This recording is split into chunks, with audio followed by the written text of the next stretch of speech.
Assembly Finance Committee meeting of January 4th to order. It is Mr. Palmer's birthday today. I hope he's not on the line, but if he is, happy birthday. Dang it. Now we have to sing. If you want to sing. Happy birthday to you. Happy birthday to you. Happy birthday.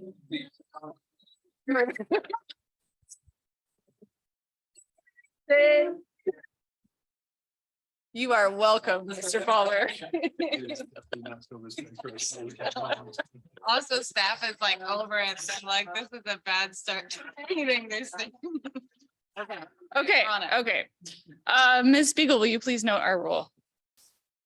Thank you, Chair Trine. We have all assembly members present in chambers besides Mayor Weldon and Assembly Member Gladishevsky who are absent, and Assembly Member Wall is on Zoom. Thank you. Approval of minutes. Any additions or corrections to the minutes from November 30th? Seeing none, those are adopted. Slight agenda change. We are not going to have a presentation or discussion on agenda topic 7. That's the BRH management of Wildflower Court. That will be next month instead, but there is a memo in the red folder packet, but you can read that for next month. Okay, so on to our first agenda topic, declining workforce in Alaska. Who's kicking this one off? Mr. Watt. Thank you, Chair. So I'm going to start out by kind of framing the issue that we face. There is a memo from myself in the packet. What did I do with my notes? Here they are. Sorry, just a little disorganized. The memo from myself in the packet, and there is a slide deck from Dan Robinson, who's the research chief for Department of Labor. He's an economist that does all kinds of really great work. I'm really glad the state provides this service in a time where I can be really frustrated that the state doesn't provide other services. This is exactly the kind of thing that we need to help identify trends and data in our issues. And when I saw Dan's presentation that he did for another organization, I reached out to him. I said, can we borrow this? And he said, of course. And I said, I wish we had more time to analyze our situation. And he said, that's what we're here for. And then they ran down a research project for us. So I can't say enough good things about the work they do over there. Let's just go through his graphs pretty quickly. I mean, I think these sort of speak for itself. So a lot more job openings than job seekers, right? I think everybody knows that, but here's the data that tells you that it's not anecdotal, it's true. And the next one, working age population is declining. So we have fewer people 18 to 64 generally looking for jobs and wanting to be employed. The next one, and in the 18-year-old cohort, that's the green, we have a declining number of 18-year-olds, so a declining number of people entering the workforce. And the purple 65-year-olds increasing. So we have an increasing number of people leaving the workforce. The next slide, migration. This is, you don't want to be net migration for your state, bad for all of your economic health indicators. Next one. Oh, go back to the map. When you're in the cohort with West Virginia and Louisiana and Mississippi on economic indicators, it's probably not good. No offense to those states, but right, when you think of vibrant, booming economies, that's not what you're thinking of. And so in this slide, the percentage change in working age population, we're losing. We don't have workers. It's a real problem. And then the next slide, I think might be the little extra project, which is the one-page color graph on packet page 26. Okay, so going back to my memo, packet page number 6. Okay, Well, we'll get to that. Going to number 6. So we're in a period of the state doing less. And at the municipal level, municipality trying to figure out how to fill those gaps and do more. And not only are we trying to figure out how to do more, we're trying to figure out how to do things that we haven't normally done. And we're trying to figure out how to do things with less seasoned employees, which was just super, super hard. So I think as, we work on our special projects, we're taking a foray into housing. We're trying to research everything that we can or should do on housing, or sustainability initiatives, probably not what we would have thought of as core municipal functions 20 years ago, all good public purpose things, childcare, good public purpose activity. But we're trying to accomplish these things against the backdrop of the tide going out on us, really. We negotiated 3 3-year labor contracts this year, and the Assembly by ordinance approved those labor contracts. So with police, fire, and general government employees, we in this fiscal year, we did a 5.5% wage increase, and in some of the work units, we had other programs that were tailored to those workforces that I think made sense at the time. And I think generally the position we took is that those contracts reflect the market for what we think the market for municipal employees are. I think those contracts still reflect the market, yet we can't hire people, particularly in some professions. And I think that the private sector moves a lot faster than government in adjusting pay and economic incentives. And I think it's only a matter of time before our public sector market shifts on us as well. So, while we might be at the market today in a couple of months, really hard to say.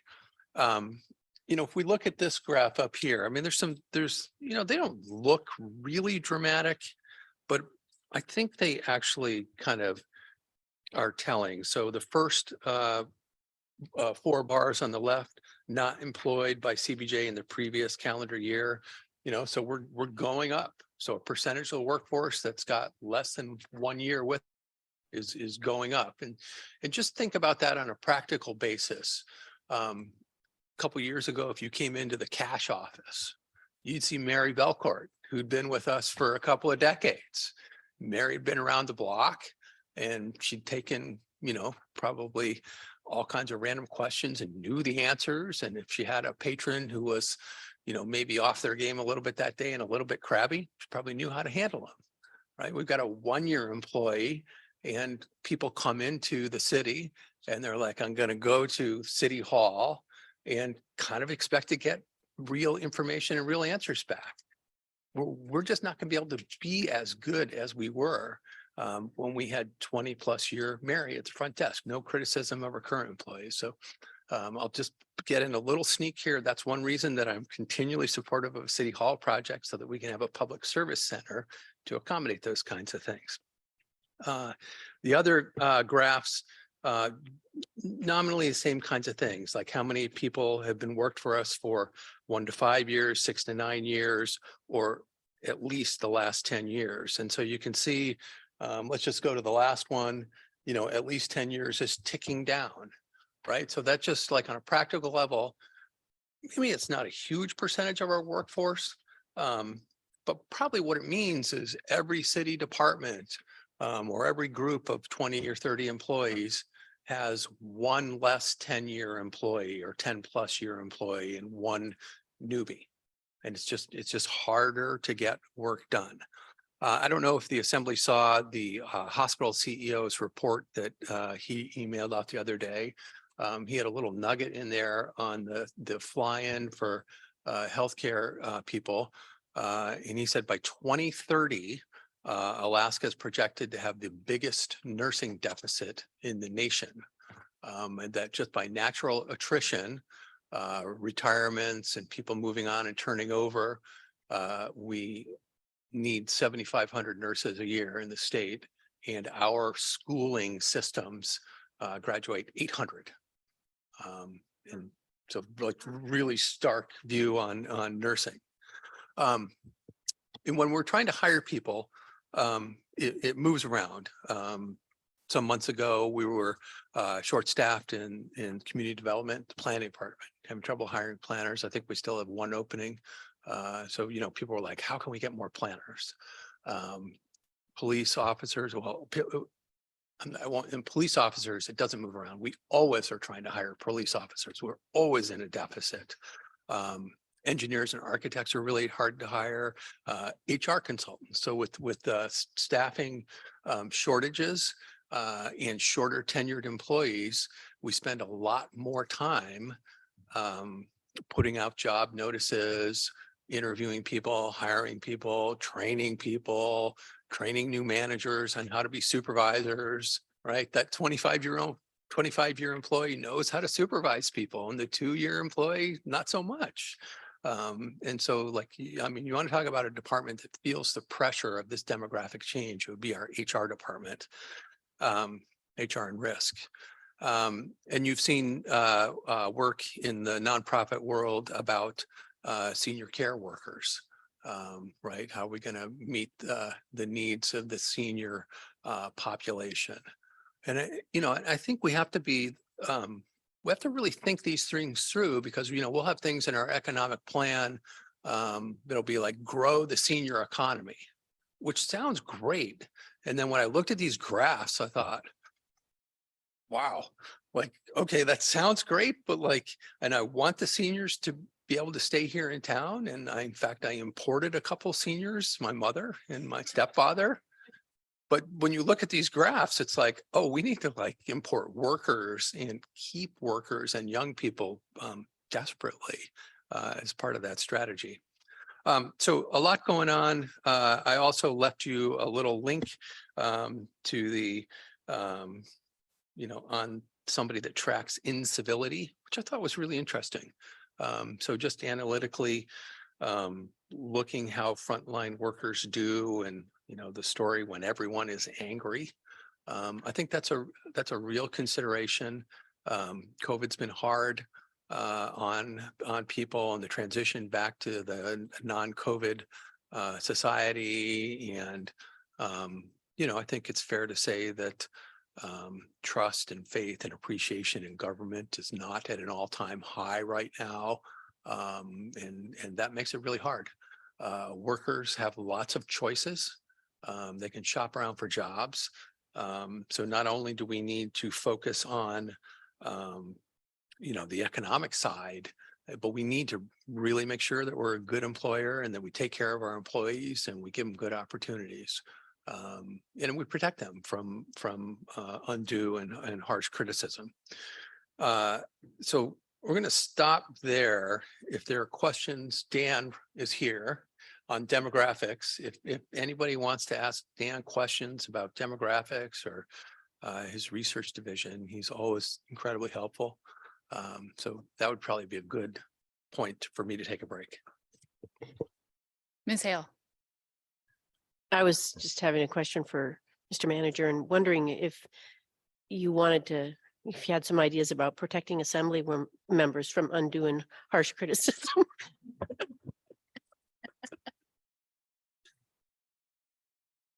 I think one of them is don't look at social media too much. Mr. Bryson. Thank you, Madam Chair. I hope this is for Mr. Robinson. So as the Assembly, you've kind of mentioned it. We've been focused on childcare. We've helped with vulnerable populations. We've thrown the kitchen sink at developing housing in every way that we have available to us. So here's the question. What else can we do? We already know that we're looking at some of these shortfalls, not enough workforce. You know, no matter what we do for housing, it's not going to be enough, but what else can we do? If you'll press the little button on your microphone. Got it. I don't know with much specificity, but I think the first step is seeing that this is not all about COVID, that it's likely here to stay, and then paying pretty careful attention to what anybody is doing successfully. And this slide show that I had here, one of the things we noticed early is there were some people who they had all the answers, but they were the wrong answers about what was causing the worker shortage. But were they loud, right? Other companies, thinking mostly private sector, which does have more flexibility, they got on it, right? They saw that something had changed, and and I don't. There's a what, maybe 5 to 10 item list of things that companies are doing slightly differently. But I think philosophically, what the best companies are doing, and government will be a little slower because of state government, slower even than local government and nonprofit sector, to recognize the need to make some of the changes that will be required to keep people. But it's an interesting time in terms of the need to think creatively, new stuff. I mean, childcare, housing are the two that come to mind first of all. Any other questions? Ms. Hale? I have a comment, but not a question, if that's okay at this point, or if you want me to hold it until later, I can do that. We can go ahead right now. So I just wanted to, I handed my copy, or a copy that I've been loaned, of a book called When the Boomers Bail. I gave that to Mr. Robinson, and I just wanted to point out that the chamber has been talking about this for some time. And when I first got on the assembly 4 years ago, they gave me that copy of that book, and the predictions, or the graphical information that Mr. Robinson gave us so well in this presentation is exactly spot on what that book is talking about. And so the chamber's been looking at this, and a lot of things that they've been advocating for have been looking at this whole picture. So Mr. Bryson, you talked about childcare, and we're looking at housing, but it's also making the community an attractive place for young people to want to be. So it's not just housing. That's one thing that Juneau has. We have great trails, and we have great sports, and we have fishing. We also have horrible weather, but it's really looking at all of those pieces that make people want to be here and want to work here. I love this packet. I love the suggestions that are brought to us, but I'm sure people in the private sector will say, but hey, we got the same problems. And so I just encourage us all to keep on the path we've been on, thinking about not just our workers, which we really have to, we're the ones that have to deal with that, but also everybody. Oh, I really got it off. Thank you, Ms. Hale. Are we good? Okay. Ms. Euskandis? Thank you, Madam Chair. I think this is a question for, I'll just throw it out in the middle of the room, and Mr. Manager, maybe somewhat for you, but spurred on by Mr. Robinson. Thanks for being here. I appreciate the work you do. Reminding us that it's bigger than COVID. It's not to get sucked into that idea that this is a result of COVID. I like the recommendations and the memos tonight. I like where this is going. But I am curious, because the private sector with the ability to be more flexible, saying, let's get on this problem and let's get creative and think about how we solve it. I'm wondering, from a CBJ perspective, how much we're continuing to think about telework, which won't work for all job classes. But the reason I keep bringing it up is that I do think in a post-COVID world, that is something I hear about or see about, albeit anecdotally, from friends who are looking at different jobs. So maybe that's more a Mr. Manager question, but Mr. Robinson, if you have anything you want to weigh in on. I Go think we're all nuts. going to have different answers on this. So we have a telework policy that we've adopted, and Mr. Barkin talked to that, and we hotly debated that. So I think it's pros and cons. At CBJ, we do 100 different things. And so it's some jobs and some people, and are better suited for telework than others. So we developed a policy thinking about that. Generally, I think with we're an organization that has a lot of people that do a lot of different things. And so in order to bring people on board and cross-train them and have continuity and consistency of service, it's not easy in a lot of those positions. And a lot of those positions are very public facing. So that's a little bit few more miles behind me in my life. I'm a little less enthusiastic about telework than younger generations. I was told of a group of people, it was a group of 10 people in a federal agency, all worked in office together, and they had a vote on who was ready to come back in the office, and 3 people, and it was the 3 oldest people. Thought that was interesting. So I think Mr. Barr could talk about our telework policy. Thank you. As Mr. Watt mentioned, we recently implemented a telework policy at the city. In broad strokes, it allows for individuals who have jobs for whom teleworking is conducive to confirm that with their supervisors and department heads and complete telework agreement that kind of outlines what the expectations are for both the employer and the employee and how it's applicable to their specific position. And then that enables the 2/5 a week, two out of 5 days per week of telework in general. We have some exceptions to that, as with many policies. There's not a one size fits all sort of model, but that's kind of the broad brush. I think a couple of points on that is that, as we were thinking about that telework policy, we were certainly seeing the need for it in recruitment. As we were hiring people, one of the questions that we were getting regularly was, what's the city's telework policy? I'm interested in doing some telework in a hybrid perspective. And we certainly lost some candidates that I think we otherwise would have hired had we otherwise had that policy in place, even just a couple of weeks earlier, really.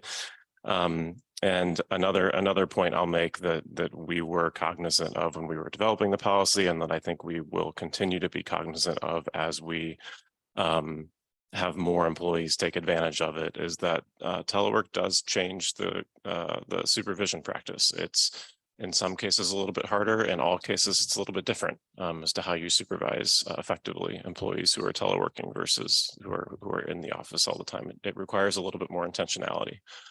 So those are just a couple of thoughts. Thank you. That's helpful. Yes, I'd love to get your thoughts. And then I have Well, just one thing, I did see a data point nationally that said that the number of people teleworking had actually decreased recently. So it's a live issue. COVID necessitated it. Employers are still figuring out how to manage it, but it was interesting to me mostly because a lot of people assumed that people who started teleworking would never stop teleworking, but it's more complicated than that. just really quick. I can't stop touching it. That's really helpful. Thank you. I guess just a quick comment in terms of CBJ, and granted, I'm somebody who's maybe a little less time behind me, so I maybe just possibly am a little younger than you, and possibly am more familiar with people who are a fan of it. And right now I work in a environment where I'm full-time in the office. And I think it'll be really interesting to watch nationally, because there also seems to be some tension. There are a lot of think pieces. Everyone wants to come back into the office. No, I think employers want people to come back into the office. And, so it'll be interesting to see if the labor shortage continues, then does that give people who want to telework more power? It's just from where I sit, knowing that CBJ will have absolutely job classes where it won't be appropriate. I would just encourage management to really consider that as something that is low cost. And I would hate for us to be losing out as a recruiting, even to somebody like the state who might have a more lenient, tolerant, policy. So Ms. Wall. Thank you, Madam Chair. I'm sorry if this question seems out there, but I think it's real. And this question's for Mr. Robinson. Is there anyone looking, are there demographers looking at climate change impacts on these trends? I can't help but think that it may not be long in the future where people will want to live in a very rainy place as opposed to a place that's on fire most of the year. And I'm just curious if people are thinking about that. Well, at our office, we talk about it casually because I agree it's fascinating, and I would not want to commit to living in the West right now because of heat and fires and drought. And I don't know how typical that is. I haven't seen any. I'm sure there are. Short answer. Climate change is so kind of slow moving, but it would be tough to do anything that would, a little bit like climate change itself, that would get enough people's attention to I guess spur anybody to make any changes. But in thinking about what we offer, I agree that some of what we offer looks quite good in a warmer, drier, more fires. And there's some really hard equity issues there because the rich will be able to afford to get out of San Francisco when the smoke comes their way. So I've seen a fair amount of that kind of conversation, which is important. But demographically, nothing too specific, but I'm sure it's out there and it's a smart issue to think about. Mr. Smith. Thank you, Madam Chair. Thank you, Mr. Robinson, for this work and for being here. You mentioned earlier that there were some things that the private sector were doing. Do you know, can you share what those are, and also maybe if it depends on, the things you mentioned in your slide about workforce economics and demographics? Yeah, a couple that come to mind that are in terms of categories, just opening their mind up to maximum flexibility. Part of that is to keep older workers. So especially in government, and again, maybe state government least flexible of all, I think you're more flexible, and the federal government is interestingly more flexible. But the old days of 40 hours or you're out, I think that's not smart. So a lot of companies are letting their especially valuable older workers almost dictate terms of when they work. So to me, that seems smart.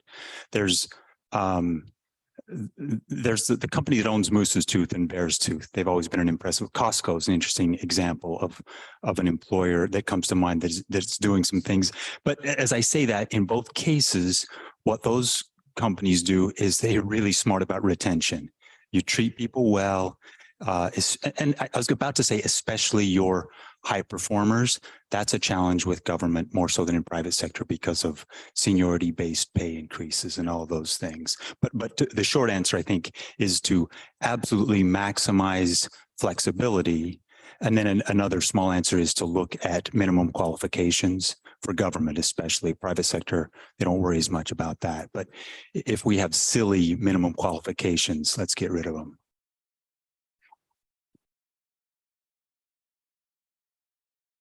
Any more questions for Mr. Robinson or on Mr. Manager's presentation? Okay, we'll move on. Mr. Manager is ready. Okay, thank you, Chair. So next, a memo from Mr. Hargrave, the HR and Risk Management Director, where he tackles a couple of ideas and makes a couple of recommendations. I just want to lead in that I'm really supportive of the recommendations in his memo and the recommendations in Mr. Rogers' memo. I really think that now is the time to do something. I do not think that this issue will improve over time. So I encourage the Assembly to expeditiously look at these proposals and take action on them or something like them, so that we can try and move the needle. So and we can bring Dallas up for questions at any point. So there, we had a team of people, certainly Mr. Rogers, Mr. Barr, Mr. Hargrave, other department directors, other staff working on all these ideas, debating the ideas, trying to figure out what would be effective, what would make sense to current employees and prospective employees. So the first one is a sign-on bonus program. I'm just gonna cut to the chase that this would authorize a signing bonus for new employees up to 40,000 for up to a 4-year commitment, which I think would be a big inducement to get somebody to come here. We would look at the job classes we have, and we would look at the market and what other employers are offering, similar employers, and we would try to tailor those signing bonus offers to the market and try and fill some of those tough positions. And I think which job classifications are difficult to fill will move over time. I mentioned a number of them earlier. I can just think of a couple right off the top of my head that I didn't mention. Equipment operators, heavy equipment operators are hard to find right now. People with commercial driver's licenses, bus drivers, IT workers, programmers. If I think more, I'll probably come across a few others. It's just hard to hire a lot of different types of employees, particularly when they have a very specific skill set. It's easier, if you have a skill set that's more generalized, maybe, I'll pray to that. So the signing bonus up to 40,000 for a 4-year commitment from the employee. And I would note that the cost of these bonuses would be paid with lapsing personnel funds. So the assembly would get less money lapsed back, but it doesn't take a new appropriation. And I'll use the example of the police department. Police department every year has the biggest lapse in the city. I'm not sure how many unfilled patrol officers we have right now, but more than 10 for sure. I think at least 2 weeks ago, it sounded like 14 might have been the number. So we can afford it in the existing budget authorization for the departments that have these hard to fill positions. Is there anything, Dallas, you want to add on that? Maybe just come on up here, or you want to stay back there? You can stay back there. It's safer.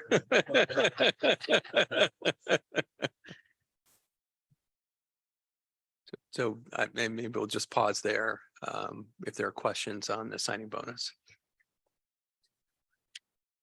Ms. Hughes Candies. Thank you, Madam Chair. You just hit on where the funding is coming from. I'm just thinking we have multiple things that jump to mind, and I'll use the example of bus drivers and police officers. Obviously, police officers are, I say obviously, I should check my budget and back that up, but I would imagine that a police officer is making more than a bus driver. So have we done any research to what effect it could have, or would we scale those signing bonuses down? I mean, I know we've cut service on the transit because we couldn't get bus drivers. So will this make enough of an effect there versus I am sure that this will have a beneficial effect with the police officers because the money is there and we could probably do higher bonuses. So could you speak to that a little? Yeah, and we haven't talked internally specifically about which positions we would classify as hard to fill, although certainly everything that Mr. Watt mentioned, it would be on the table, I think. And I think, one of the things we need to do, especially with is look at competitor, employer competitor police departments in Alaska. Look at what they're doing. Kind of part of it is kind of a marketing thing. Like it's what can we put out on our recruitment announcements that's going to catch people's attention. And the other part is the agreement to stay. And that's the retention part. And so you know, I do think that this proposal, as we've suggested, kind of gives us the flexibility to slide the dollar amount to different, you know, depending on the market or what the position's earning. And what might be of value to who might be applying to that job. And it also allows us to put the payback period is anywhere from 2 years to 4 years. And we're asking for that flexibility so we can manage those things in an appropriate way. I think in most of the time, it's going to be to our benefit to have a longer kind of commitment period. But there's also times where, you know, there might be a demographic of applicants that, you know, will be more comfortable committing to a 2-year, which would still be helpful to us. And so those are the types of things we need to work through, and that we're asking for the flexibility to implement in the way we do this. Okay, thanks. So, yeah, that's helpful. Bilal Gidak and then Ms. Wall. Yeah, thank you, Madam Chair. Just curious if we've done any, have we considered what the impact would be? Because I assume we're not going retro with the current employees for this, if we did approve it, and what the impact would be for those employees who are going to be like, well, I want to sign on bonus too. How do I get that? And why am I being left out of this?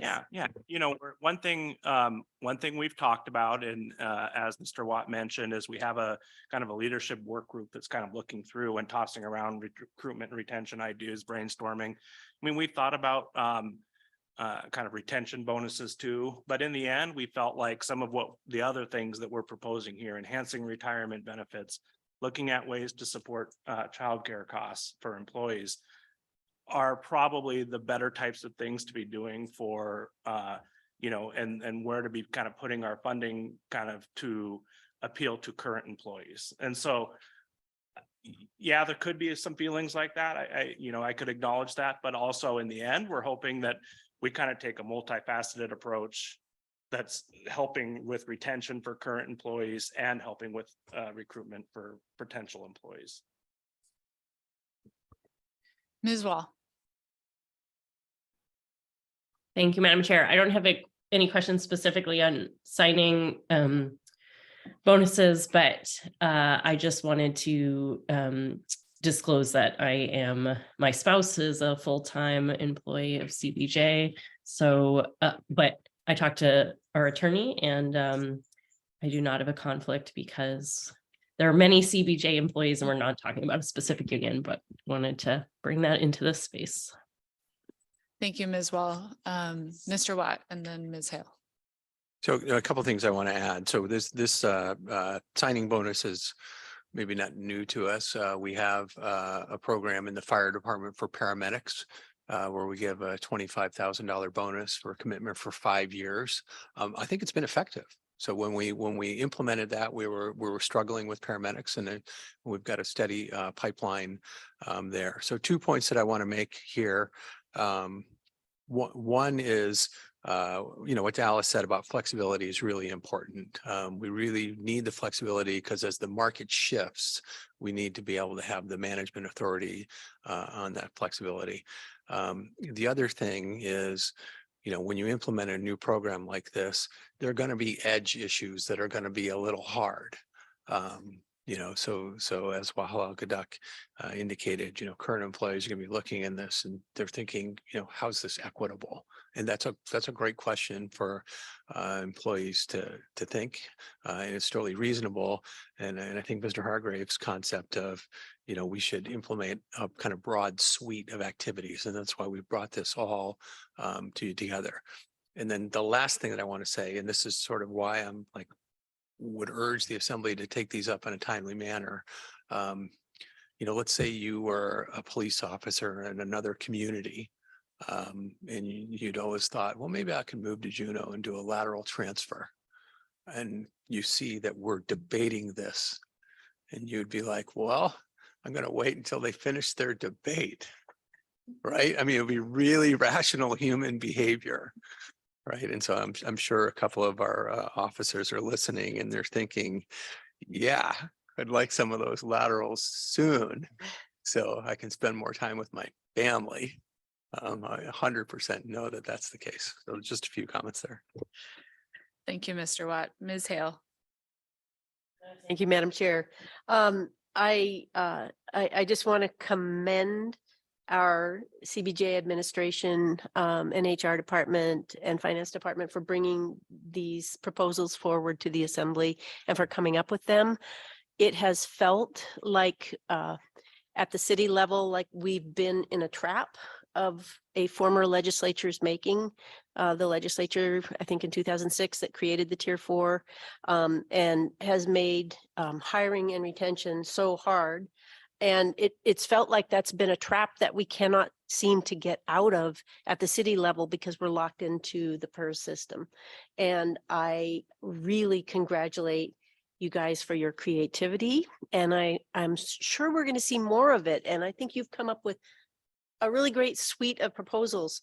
I did want to make one comment on page 2, at the top of page 2, there's a little statement in the middle of that bulleted paragraph that says alternatively sign-on bonus payments could occur after the employee's commitment has been fulfilled. I really think that a bird in the hand is worth 2 in the bush. And I really think this would be much more effective if we gave that sign-on bonus and then had a contract with the employee to stay. I just wanted to make that comment. Thank you, guys. Thank you, Ms. Hale. Doc, and then Mr. Bryson. Yeah, thank you, Madam Chair. Since you mentioned it, Mr. Manager, are these going to be in combination with current retention bonuses? So they would have like a twofer for some of our positions? Through the chair, they'd be additive to everything that we've contractually agreed. Mr. Bryson. Thank you, Madam Chair. So as an employer, I've done hiring bonuses. I've done seasonal bonuses. I've tried every different configuration of that to figure out the best way to use a bonus as an incentive to make the employee clock last longer is essentially what we're talking about. Be able to keep people, hire the right people, retain them so that we don't have those retention costs. While the bonuses do provide a temporary hiring because it is very enticing to get those big bonuses, you're almost setting the clock. The bonus, you have to be here for 5 years. And then we start training people, oh, you only have to be here for 5 years because then you don't have to pay anything back. So I'm not saying that it's the wrong idea for us. I don't want to remove that flexibility because in this situation, it may be the right. The other thing that I would like to add to the creativity that you gentlemen are going to use to make this work is we could maybe look at tax abatement. Would we legally not have to charge a police officer or a firefighter property tax while they were serving full time for the city and borough of Juneau? I'm just throwing it out there. Or in place of a hiring bonus, a housing bonus. So if a police officer wants to come laterally, we could put a bonus that would be towards a down payment on a house that would help the housing market because then put another family into homes. And then you're not just straight cash to a brand new guy so that the guy who's worked there 2 years longer than him makes less money than the new hire because of the onboarding bonus. So you're trying to balance it and weigh it, looking at different ways to get that money to those guys, like a housing bonus or a tax abatement could be a way to address the equity issues, because that's what we're talking about is the equity issue when you give a brand new guy money that your 2, 3, 4 year person doesn't know. We have retention bonuses, and before you know it, we're not going to be able to get an employee to work for CBJ unless we give them a chunk of money at the beginning and a chunk of money at the end. And having a properly paid, well-staffed police force would be the best solution. But again, I was just throwing those other components out there. Thank you very much for the time, Madam Chair. Thank you, Mr. Bryson. Mr. Watt. So all kinds of things that we've talked about. I think I'll just address a couple of those. On the property tax issue, I think that's a sticky wicket because of state law requiring us to tax at fair market value, and different people have different valued homes.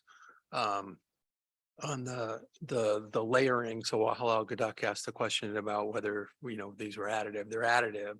So in our contract, and police officers are a good example.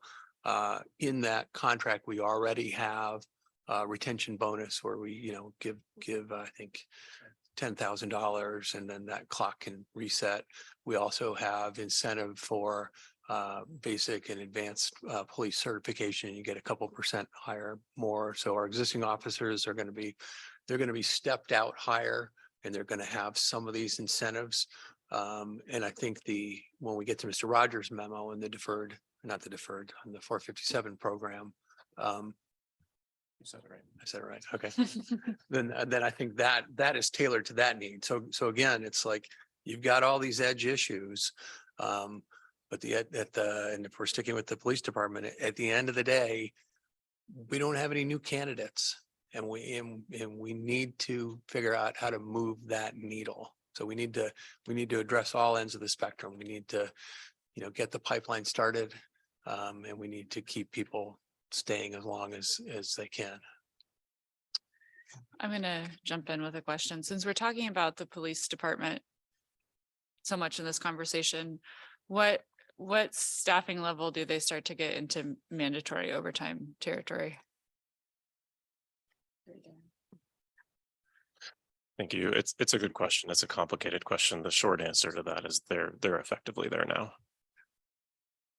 And then second question for Mr. Manager, process wise, I think we'll probably have a motion here in a couple seconds. But how much time do you need and how much input from the assembly do you need to implement these? Thank you, Madam Chair. So I think that if the assembly gives general direction that as a body you like these three concepts or one or more of these three concepts, I don't think it's going to take us that long to put together sort of final proposals to bring back. The sign-on bonus one and the dependent care one will be the easier of the two for us. I think it will require a little bit more time on the third one, just because it's a little bit more complicated financially and legally. And there's some negotiation that I think we want to happen, but I don't anticipate a significant amount of time for any of the three. Ms. Hughes Candies. Thank you, Madam Chair. Just one more question, just to make sure I'm crystal on this, and I'm supportive of it regardless, but I think someone said something about the police department, for example, has one of the laws because we've not been able to historically get enough officers. And when we're looking at the budget, we have, in my time, had a chunk of laps that's rolling up from all these different department budgets. In filling across the city, I'm just trying to phrase this a different way. They all have different sized budgets. If someone's got a smaller budget, but they still have some folks who are hard to fill and you're doing some sign-on bonuses and getting somewhere, are you going to grab from here to there? Or are you going to keep this all within your own, probably Jeff would say good record keeping, or maybe even legally. Sorry, Mr. Rogers. So I'll grab that. We don't have the budget authority to move expenditures between departments. Okay.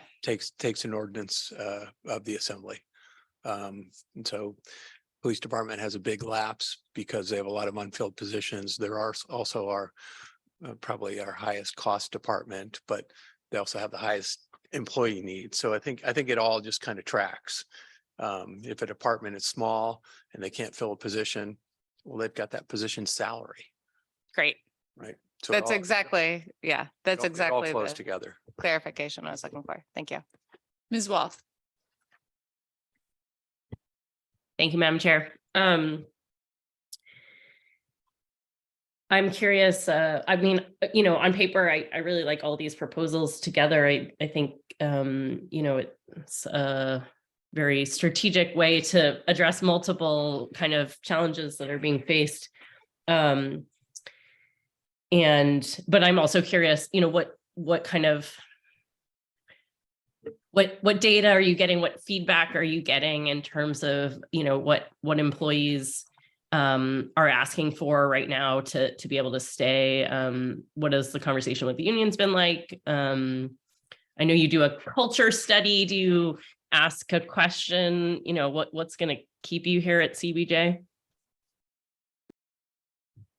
Yes, I don't have any specific numbers off the top of my head through the chair, but these are the types of things that we're hearing about why people might not stay or why people are taking other jobs for other organizations when they're an applicant for us. So I do think that, collectively, the kind of leadership group that's been working on recruitment and retention issues has kind of been through over the last year a lot of situations where we've seen both people choose to stay because of what we've done, people choose to leave because of what we might not have done, or what somebody else might have done different, another employer might have done different, and also applicants that have chosen other jobs when they've been going through a recruitment process with us, even to the point of accepting a job with us and then taking a job with another employer like days before they're supposed to start with us. So what we haven't done that we've talked about doing is an employee survey, but we, to kind of get some additional feedback. But through the years and specifically over the last year, we really feel like these are the types of things. And then the enhanced retirement benefits for Tier 4 employees is definitely something that comes up in contract negotiations with unions. Ms. Hale. My thought or question has mostly been answered, but this is a segue, I think. And the question was, you have a leadership group that you work with, and that's really great. But the question was, is there a mechanism, say an anonymous mechanism or something, for employees to provide suggestions, maybe not through a survey even, but just some way of making sure, one, that you get their suggestions, because I think people are creative, but also two, that people feel that they're heard. We have a practice of doing exit surveys when somebody leaves. We don't have a practice, although one of the things we're thinking about implementing is kind of stay interviews, which is conversations with employees before they decide they need to leave. And we haven't implemented that yet. So the formal process we have in place, but we also have a culture where hopefully in most of our environments, if an idea comes to a supervisor, that goes to their boss, it goes to their boss. And, and I know that doesn't always happen, but I like to think that most of the culture within the city, we have that level of communication. Mr. Watt. I think our employees who volunteer their time to be union leaders aren't going to be shy about contacting you. I know several of them are listening, and you're gonna hear from our employees. And this is a tricky thing also for the manager or management, right? It's like we put this all on the table. And let's be honest, it'd be really hard for the assembly to look at that and not do it. Right. So normal course of business, the manager tries not to paint the assembly in a corner, can leave you room to maneuver. In normal course of business, we do economic negotiations on our contracts in closed session. So it's kind of tricky to bring this up. And, we started working on this in the fall and just trying to find that sweet spot where we knew, we're like, okay, we're going to try and bring you something that we think the employees are going to say that looks pretty good. And you're going to say that looks pretty good. Not so easy to do in one afternoon. I think you've done a pretty good job so far. Mr. Smith. Thank you, Madam Chair. Just on the union piece, we did see the letter from the police union. Is this an idea, and they can, I guess, tell us as if we move it forward, but I mean, is this an idea they support or that you discussed with them, or that were they part of the development of it? So through the chair, we did, so the the police officers are generally, more organized on this type of issue, I think, because they face the more dramatic staffing shortage, which impacts them. So they did reach out and send their letter, and we did meet with several officers in December. And we didn't give them details at that time. We said, just try to be patient, try to pay attention on January 4th. So, we just put this packet out on Friday over the holiday weekend. So I would expect you're going to get feedback. And I think they'll give you their unbridled opinions. Ms. Candies. Thank you, Madam Chair. I would move that the Finance Committee direct staff to develop proposed changes to the personnel rules in a manner that gives the city manager authority to implement sign-on bonuses for difficult to fill positions in an amount up to $40,000 for up to a 4-year commitment with flexibility, and I ask for unanimous consent. Any objection? Seeing none, that motion passes. So let's do the dependent care next. Mr. Barr. Thank you, Madam Chair. No surprise to any of you. I think that childcare continues to be a challenge in our community. Of course, not only for our employees, but certainly also for our employees. We hear pretty commonly from our employees that childcare is one of the most challenging things that they face from an employment perspective. And the stats support that, outside of Juneau too, but we know that to be very true locally.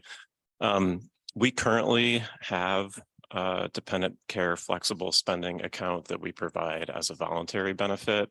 It is taxed. The reason why an employee would take advantage of it right now is because it's a taxed advantaged account that they can contribute pre-tax dollars into, not be taxed on those dollars, and then they can use those dollars to pay for eligible expenses. And the most common type of eligible expense is childcare. There's more than that, but that's the major one. The proposal for this second of three that we're talking about tonight is to provide an employer contribution to that account up to $5,000 that employees could use for those eligible expenses. What else do I want to note here? We have some estimates about how much this would cost. We don't have a great deal of participation in our current voluntary program, so we can't really use that data to estimate how many people would take advantage of this. But we think with an employer contribution, there would be significantly more participation. We have about 100 full-time employees who have children under the age of 13 right now. That's the kind of litmus test, I think, that we would use to estimate how many people would participate in this program. And you can see the numbers in the packet, somewhere between $250,000 and $500,000 a year, dependent on participation rates. I think I'll stop there and see if you have questions, and Mr. Hargrave and I can tackle those. Mr. Smith. Thank you, Madam Chair. Mr. Barr, does the if the funds aren't expended, what happens? Or what's kind of the thinking about what would happen? Yeah, thank you. Thank you through the chair. So these funds they exist in that account for, I believe it's a calendar year. So a calendar year. It's a and if those funds aren't used during the fiscal year, they return to the employer. Also, a point that I failed to mention here is that employees who participated in this program would be committing to staying employed with us for the fiscal year in which they're receiving funds. Ms. Euskidis. Thank you, Madam Chair. I got confused by the end of that. So currently it's a voluntary thing, tax-free. So as it stands currently, it's a use it or lose it for the employee's own funds. Through the chair, that's correct. Okay. Walkie Doc. Would this fund be contingent? Is it, it's not a matching, like it's just 5,000? Okay. That's correct. Not matching. Mr. Smith. Thank you, Madam Chair. And then you had mentioned, and I was kind of thinking about with the previous incentive too. And you kind of were talking about if, you know, they're making a commitment, if they don't honor that commitment, I mean, is there, anyway, there's probably a balance of, is it worth our time to go after them, or maybe for $40,000 it is, but maybe not for 5 or something. Anyway, what, you know, what, how does that work? Thank you, Mr. Smith, through the chair. That's a little bit to be determined, but yeah, we certainly do that equation when we're addressing those sorts of concerns. Ms. Wall. Thank you, Madam Chair. I appreciate this in the suite of options as, you know, something that can help tackle gender equity. And it brought up a question for me that I don't know the answer to. What is our parental leave policy like with the CBJ? We offer the through the federal Family Medical Leave Act and the Alaska Family Leave Act. We do not offer additional benefits beyond what those laws have for benefits.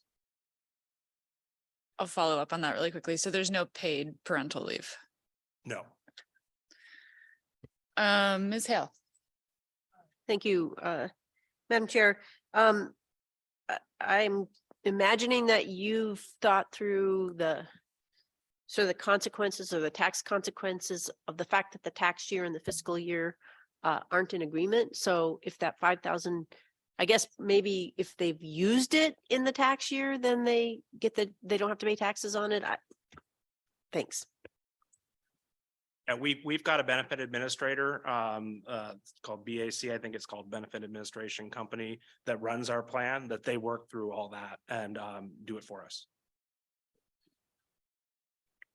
Okay, I have a question.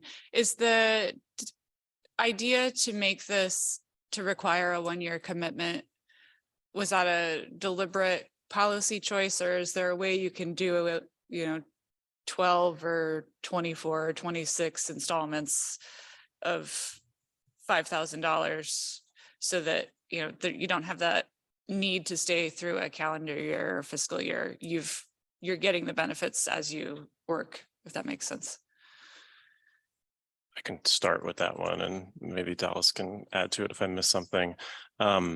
The way these flexible spending accounts work is that, and I believe they would work the same way with an employer contribution as they work right now with an employee contribution, is that all of the money is available to the employee at the beginning of the fiscal year. So if the employee says, I'm going to contribute over the year $2,000 of my own money pre-tax, that whole $2,000 is available immediately, and they can use that for eligible expenses right away.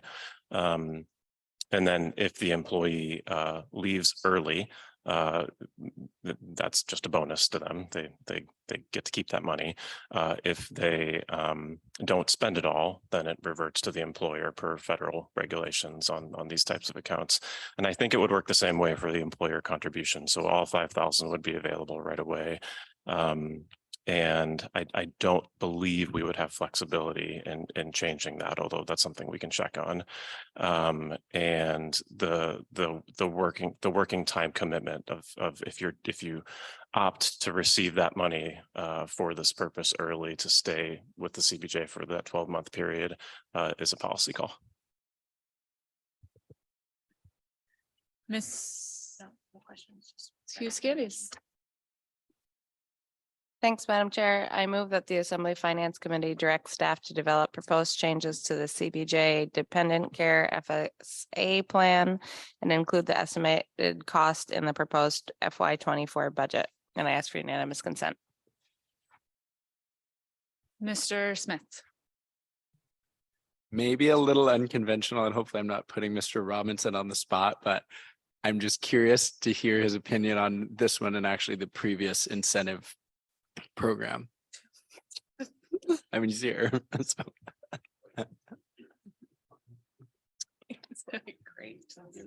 Well, I'll speak mostly as a citizen and as a manager of our group is about 25, 30.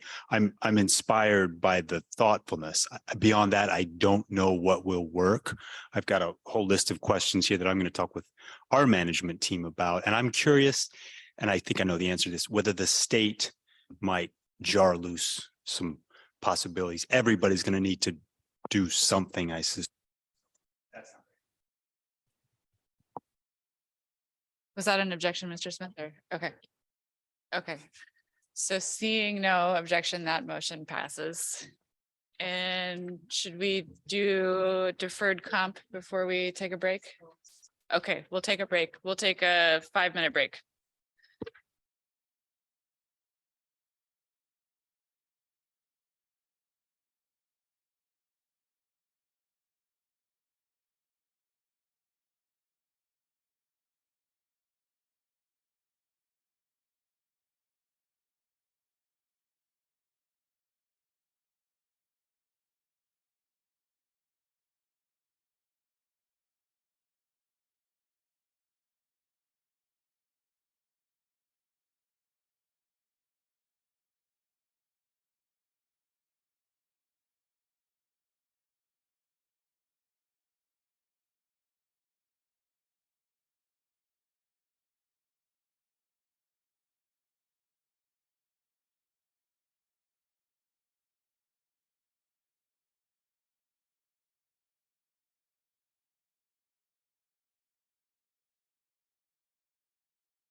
Okay, we are back and on to agenda topic 3, deferred comp match proposal. Mr. Rogers, Mr. Watt. I'm going to kick it off with a little bit of a fun question. If you are a tier 1, 2, or 3 PERS employee in the room, raise your hand. So we got a couple of us, right? If you are a tier 4 PERS employee, raise your hand. Right. So the just plain fact of the matter is your employer pays a percentage of your salary to the state for PERS. And the first cohort that raise their hands gets a heck of a lot more benefit than the second cohort. Mr. Watt, you forgot to raise your hand if you have none of the above. We've got a couple none of the aboves, but that is just a fact. And I think it is true that Alaska is the only state in the nation that doesn't have a defined benefit retirement plan. And I see Mr. Smith nodding. I bet in his day job, he's done some research on that topic. So again, Alaska is an outlier. And I think if you think about public sector employment, what we value as our, cult values as government, stable, predictable, deliberative, right? We're not the private sector. We're not dynamic, light in our feet, quick, mercurial. That's a different world. And so in order to provide those stable services, you need employees with longevity in a different way. So this next memo from Mr. Rogers, again, the team worked on all this, so I'm just kicking it off, is recommending a deferred compensation matching provision for tier 4 employees, only for tier 4 employees. And the idea here is that we would have a program where employees could contribute into this deferred compensation 457 retirement savings account, and there would be an employer match, and the allowable contributions would escalate, so that we were trying to replicate that hook that defined benefit employees have when they start to think about job changes, and they think, oh, but if I stay a little bit longer, I'm incentivized. So we're trying to recreate that hook Our team has worked with our some of our consultants that help us manage our CBJ programs, and everybody around me can talk more about the details of why we landed on this particular program. And again, I think it's a good thing. Longer term employees are really beneficial when you're trying to run a stable, predictive program. So with that, I don't know if you want to jump in or, and I just to be clear, as a tier 2 employee, wholeheartedly recommending this for tier 4 employees. I don't think we need to do something like this for tier 1, 2, or 3. Thank you, Mr. Watt. Mr. Rogers. Yeah, thank you, Chair Treem. This proposal has is on a slightly different track because it has percolated longer and sort of came out of different impulses than the other recruitment or their other recruitment and retention bonus or incentive ideas. Myself and Mr. Hargrave participate in the National Association of Government Deferred Compensation Administrators, which is a scintillating group of intellectuals. You know, at the national conferences and in the journals that we read, there's just a lot of talk about how to get people, especially younger people, to participate in voluntary retirement program. Most people, especially who are lower wage earners, just don't really feel like they can. They don't see the incentive. They don't see retirement in their future, so they just don't start saving very early. And the basic math of compound interest is that if you save a little bit earlier, it becomes a lot later. And if you wait to save till later in life, it's a little hard to catch up. So we just in terms of my responsibility as the fiduciary for the deferred compensation program that we operate CBJ, and I'm glad that we do, is just really try to figure out how to get employees to participate. So this is not really, this is certainly a program that will make our offering, our suite of retirement benefits more attractive, but it is really designed to get more people to participate, which is the reason we've structured it as a match. And matches into these kind of voluntary retirement programs are common. It's really difficult for me to say, oh, here's how it's hard to look at another model, right? Because we are almost so unique in not having a defined benefit pension system where where somebody knows when they start working, if they work a certain number of years, they're going to earn a defined benefit. We, all tier 4 employees, which is everybody we hire today. Well, there are some exceptions because sometimes we have tier 1, 2, or 3 employees coming back into the workforce, but for the vast majority of the people we hire are tier 4. And we really want to get them contributing voluntarily to savings. And the reason we want that is because for most of them, especially the low and moderate wage earners, a full career as a lower moderate wage earner in tier 4 is not enough to retire on. And so we do counsel people to consider voluntary contributions to the deferred compensation program in an attempt to get people to start saving enough so that it would supplement a tier 4 retirement and allow them a potentially long and comfortable and dignified retirement. So the concept of a match is really designed principally to incentivize employees to voluntarily contribute themselves. At the same time, we can use things like a matching percentage that escalates in the early years of an employee, and we can use vesting to incentivize employees to stay with CBJ, to hang with us. And certainly, what I've written down here on the bottom of page 30 is that the proposal would be that a 6% employee contribution would yield a 3% employer match. So, for an employee who makes $50,000 a year, that would be 5% would be $2,500 or 6% would be $3,000 and the employer's portion would be 1,500, or an employee makes 100,000. The math is easy. It's 6,000 and 3,000. So you can get some sense of the scale of what that benefit is worth. Not a lot, but the point is that we are incentivizing people to save voluntarily who are tier 4 with the interest purely in the employee's interest, right? We want to have CBJ employees who work 30 years and retire comfortably with dignity. And we see this as one way to do that. The escalating match, certainly, that 3% employer match at 5 years, it's valuable. When we think about the fact that in the tier 4 retirement system, the employer is only contributing 5%, right? So we don't quite double that benefit.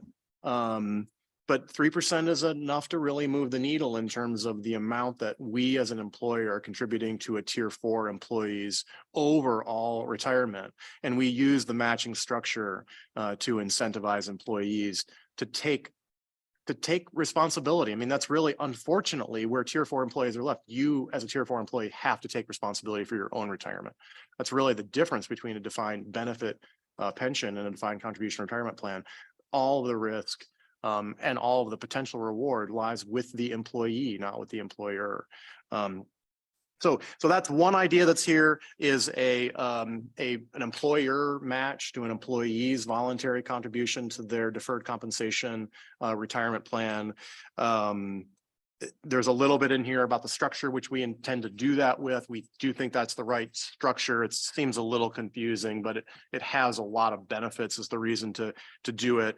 And then separately, one of the other things that my scintillating colleagues and I talk about a lot is auto enrollment. So auto enrollment is allowed by about half the states and disallowed by about half the states. I know it's a subject that some of you know a little bit about.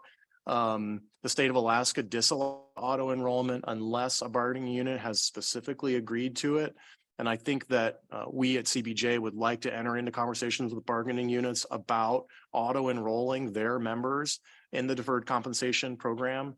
And if we did both of these things, they would be auto enrolling automatically with an employer match, right? So an employee would be auto enrolled for some nominal amount. They would receive a match of some nominal amount. We'll work through those details in negotiation with the bargaining units. But really, it's interesting to think that we'll enter into negotiation with bargaining units. There's nothing really for the employer to gain, right? I mean, in fact, auto enrollment only costs us more money, but we do know that it's better for employees, both in the short term and the long term, for them to be auto enrolled with an employer match. That's really the gold standard for a deferred compensation retirement program: auto enrolled or enrollment with some amount of employer match. And the employer match that we have proposed at 1%, 2%, and 3% of salary is generous.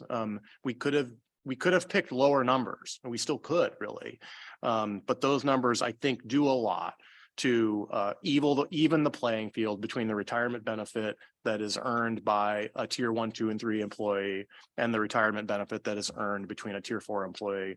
Obviously, with a tier 4 employee, it does require that employee to be putting some of their own skin in the game also, because we're talking about a match and just not an automatically conferred benefit. So there are there's information here about what's proposed as a deferred compensation match. We could talk a lot about how the 457 plan and program works. I'm not really sure that it matters.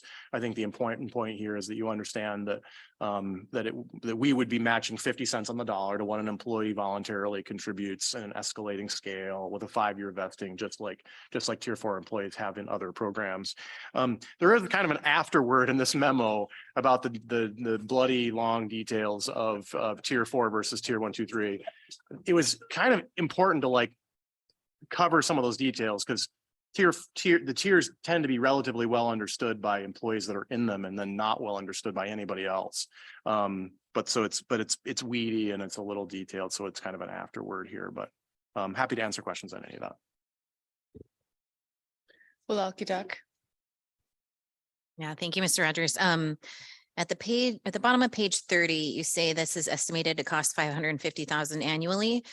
Does that include vacant positions? I know that you say that this will also increase as we start replacing tier 1, 2, and 3 with tier 4 employees, but does this include the vacant positions? Yeah, Assemblymember Wahal Gadak, it does because we use total payroll, total budgeted payroll, absent the vacancy factor. So we were not thinking about, or we were providing also for those vacant positions. I mean, over time, 100% of our workforce will be tier 4. Over time, we will target 100% participation. Obviously, that's what we really want in a voluntary employee retirement savings program is 100%. So the goal will be to make it more and more and more expensive, unfortunately. But you're correct, it does include positions that are currently vacant. Ms. Wall. Thank you, Madam Chair. I like how targeted this is on, kind of a specific group that we have challenges with in terms of retaining. And, you have some estimates here about kind of what you might think participation would look like.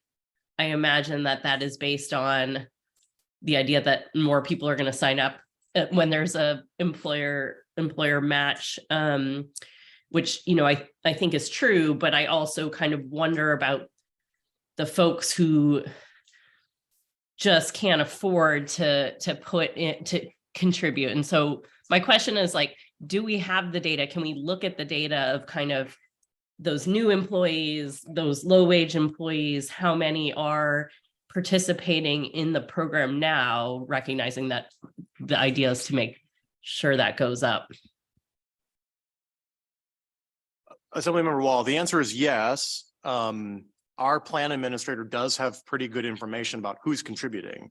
And we do look at that information. I don't have it at my fingertips, but over time, we will definitely be able to look at participation rates before such a matching program and after such a matching program. Absolutely. Mr. Smith. Thank you, Madam Chair. Mr. Rogers, just help me a little bit with this.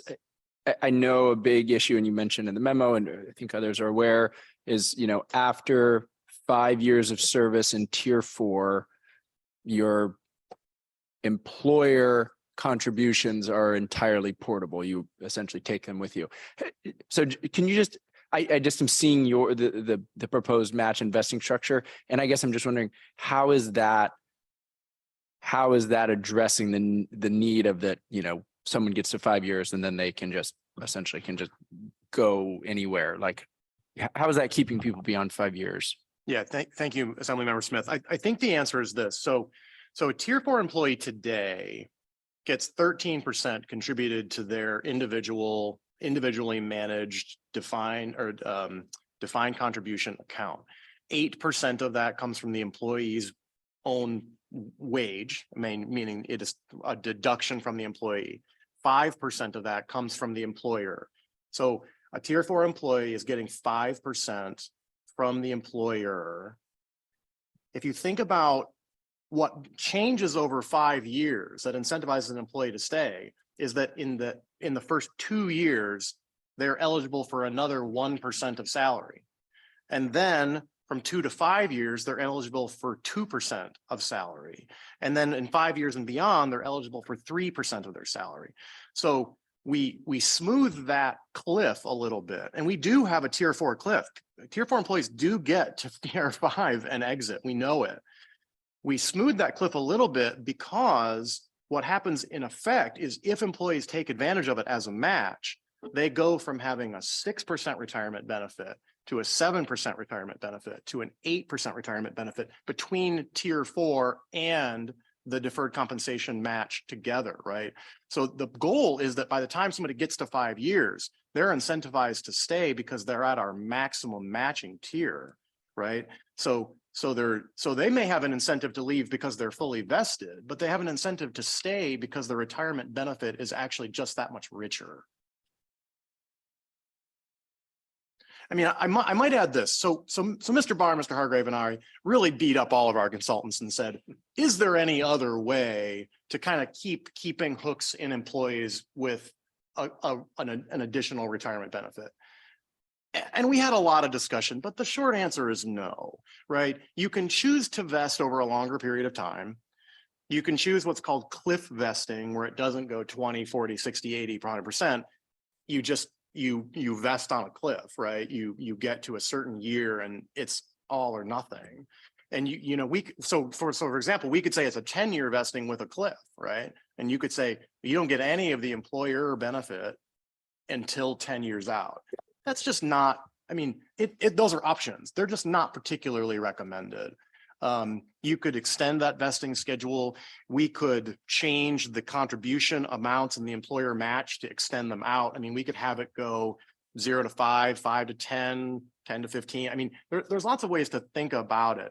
But I think per other discussions we've been having, CBJ is probably entering a phase where we have a lot of employees for 5, 6, 7, 8, 9, 10 years, right? Those numbers might become the average tenure of an employee in any organization, not just government, but anywhere, right?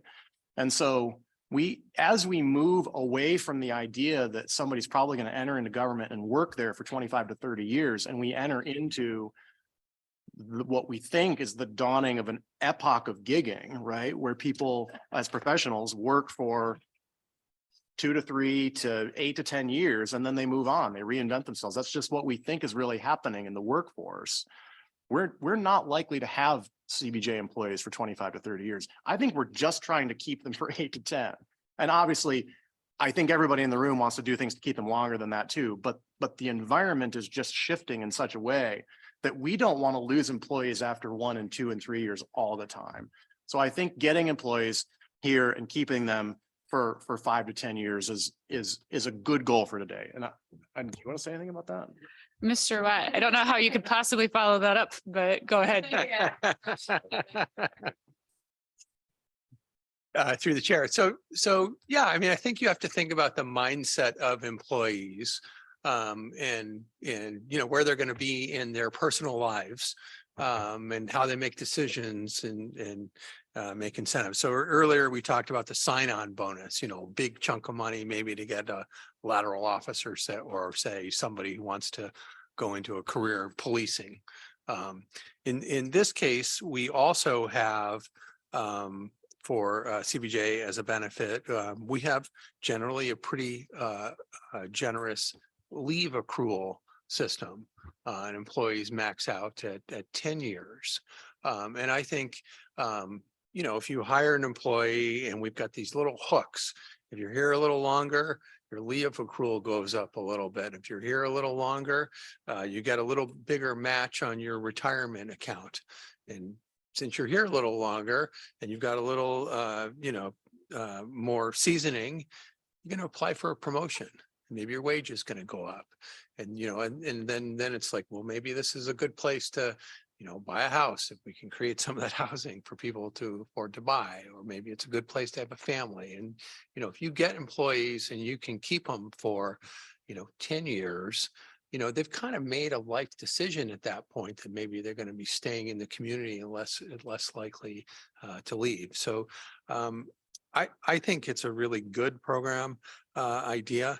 And I think it kind of dovetails in with the leave bank as well. And I think if we work really hard and we're a, functional and effective organization and we give people rewarding work, then I think our chances of having long tenured productive employees is enhanced. So I like this program a lot. Ms. Hale. Thank you, Madam Chair. I think that I feel like we're remiss if we don't talk about politics on the state level in this conversation. Obviously, we're a local body, but we're all politicians, actually. So we're local politicians. I thought there might have been a couple of more states that had followed Alaska's lead. This was a priority of certain politicians when this happened in the state of Alaska, and it didn't happen all over the country because it's such a bad idea. And I think that I certainly know members of our delegation have been working hard to come up with a tier 5, some kind of a return to a defined benefit system rather than the defined contribution. And we see obviously the state's having a terrible time hiring and retaining employees. And at a certain moment, at a certain time, maybe this will be forced to a crisis and the legislature will respond. And, you know, we all know that the politics of a given state or area change over time. So I think this is a good idea. I think, you know, there are questions that I have. Deferred comp can be cashed out when the employee leaves, and they can walk out the door and they can take all their deferred comp, because that's how I quit my job with the state, is I used my deferred comp for a year. So that's one problem, that counseling the employee might help, but that's a problem. So I guess I know I'm rambling, but I think we can't forget that the solution to this problem is at the state level, and it's within the state legislature. And it's a travesty that this has happened in Alaska. There's all kinds of travesties here. I also will point out that these employees, these tier 4 employees, unless they have a lot of time in private sector jobs, will get no Social Security, or virtually no. I think I'll get $300 a month. So they don't even have that to fall back on. That's my little ramble. Thank you. I think it's terrible. Thank you, Ms. Hale. Mr. Watt. And just to clarify for anybody listening, CBJ employees do pay into Social Security. It's just state employees that have the supplemental benefit system. Thank you. I'm glad to hear that. Thank you. I was wondering about that. Thank you. Ms. Huskandis. Thank you, Madam Chair. Thanks. I'll just add a much shorter baby ramble, that I've spent a lot of time digging into defined benefit and defined contribution and advocating for a return to benefit at the union level and studying PERS. And so I'm familiar with this, but I would say, as somebody who tried to walk through new union members through their options available to them at the state, that I hope management is, and I'm sure you are, thinking about how best to make this easily understandable to employees, to where we can get that enrollment that we'd like to see. And with that, I would move that the Assembly Finance Committee direct staff to develop a deferred compensation matching program, build the cost of such a program into the proposed FY24 budget, and engage collective bargaining units in discussion of auto enrollment. And I ask for unanimous consent. Thank you, Ms. Huskandis. I think I might have missed Ms. Wall with her hand up.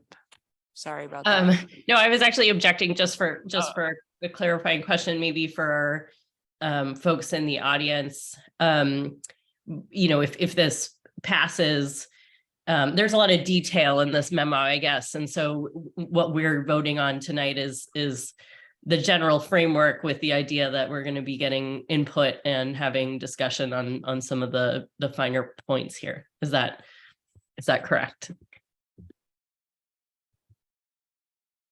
Through the chair, that's correct. So we're just at the start of the process, and it'll come back to the full assembly for approval. Okay. I think we've got some more questions or objections. Well, Doc. Oh, Mr. Smith.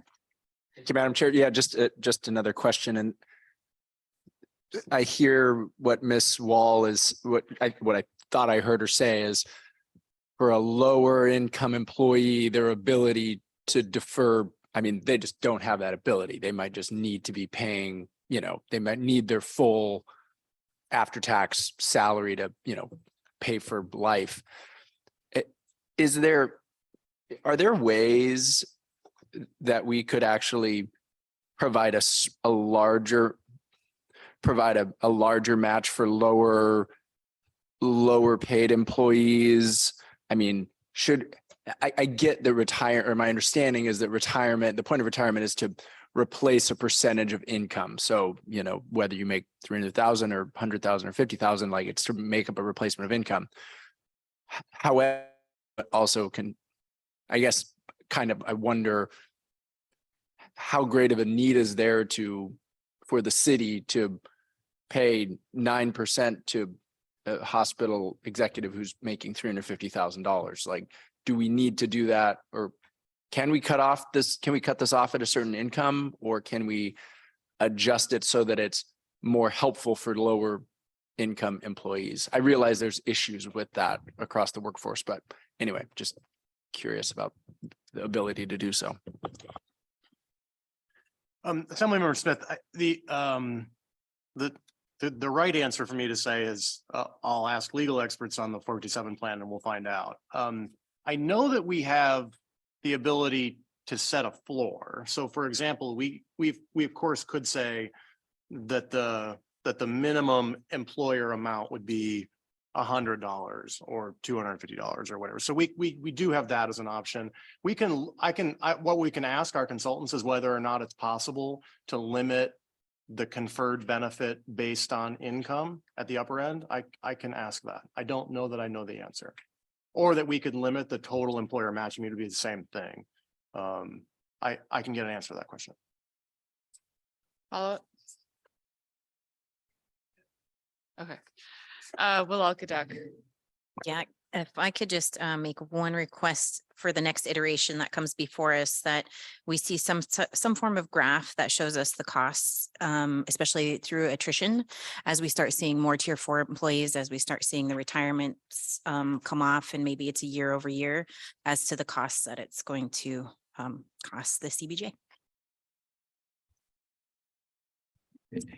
Ms. Hale. Thank you, Madam Chair.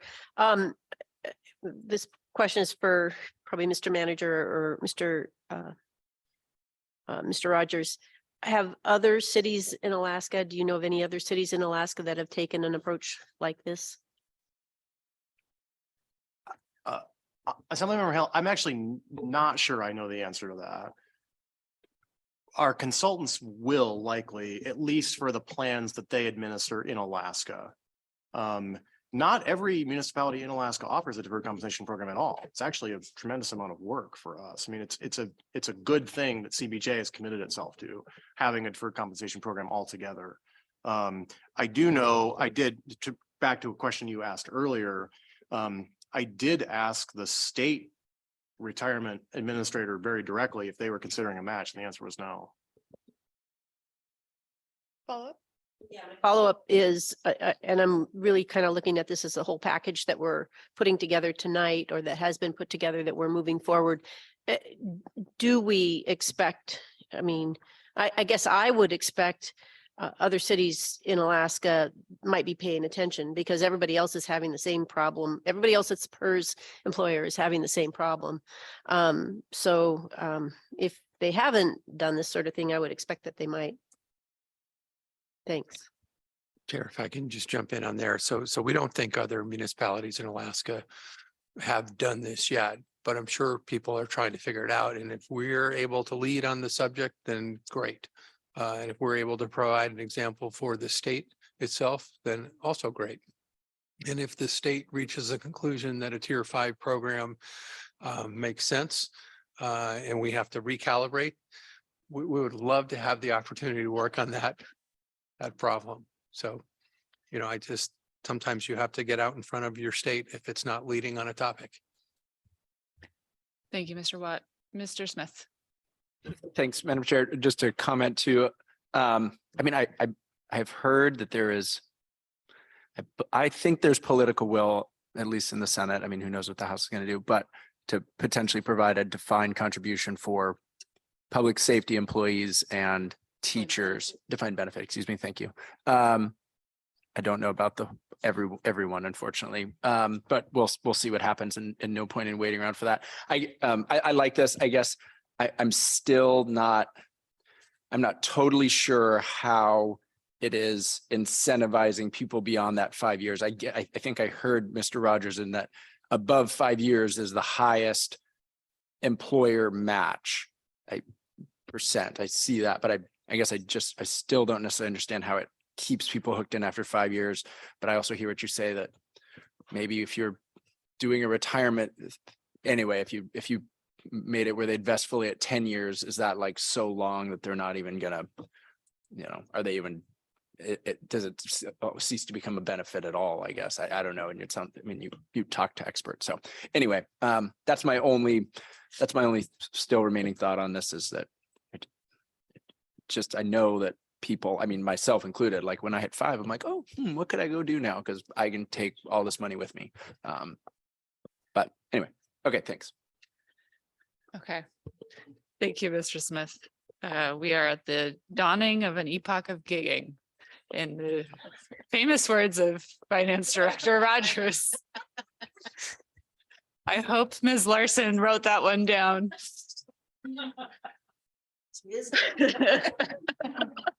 I wrote it down. If you need the exact quote, I'll see me afterwards.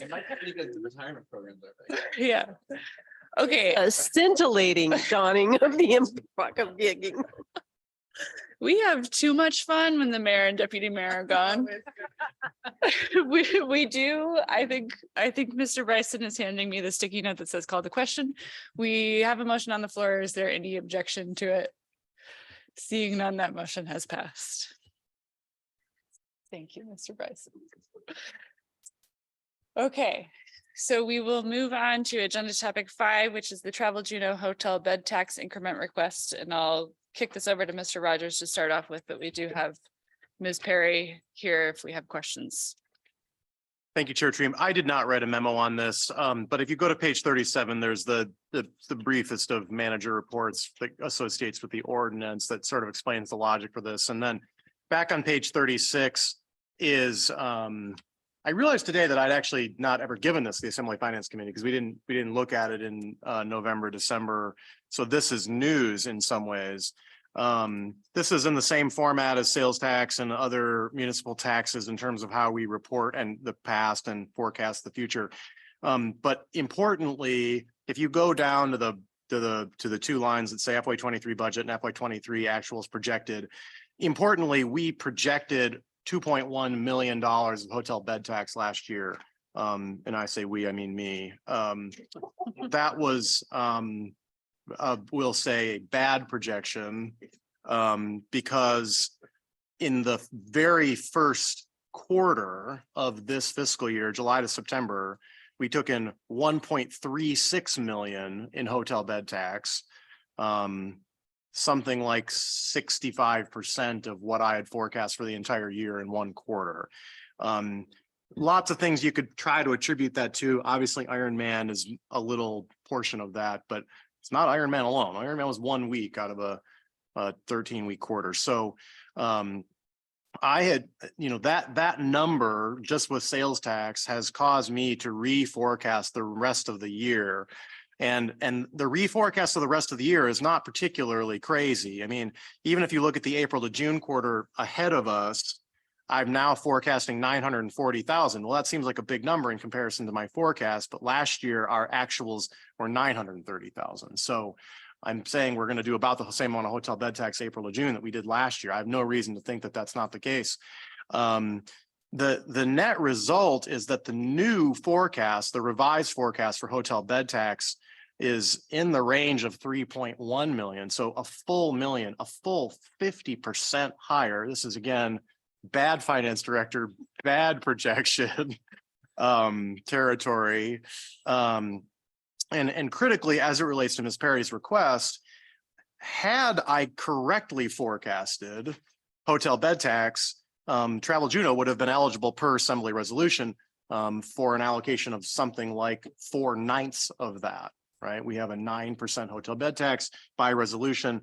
The assembly resolution directs 4% of 9% to Travel Juneau. So, so I based their grant this year on 2.1 million.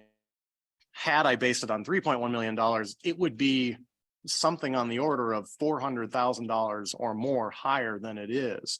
So given that fact, I have no concerns or qualms at all about Ms. Perry's request. I think it's reasonable.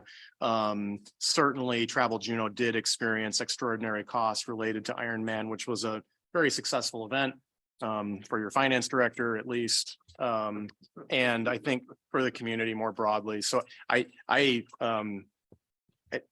professionally endorse the request. I think it's reasonable. Travel Juneau, in some ways of thinking, would be eligible for considerably more had my forecast just not been so wrong.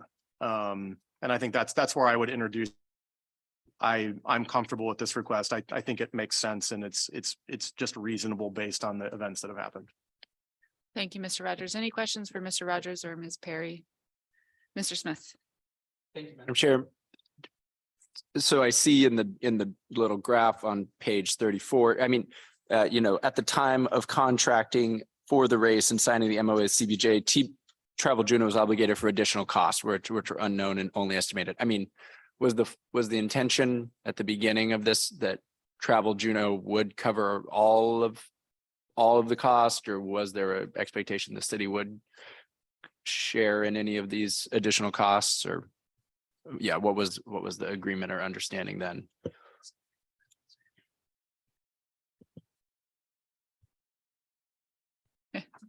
Come on up. Ms. We would be Perry. plumbing the depths of the memory of Ms. Perry and Mr. Schaaf.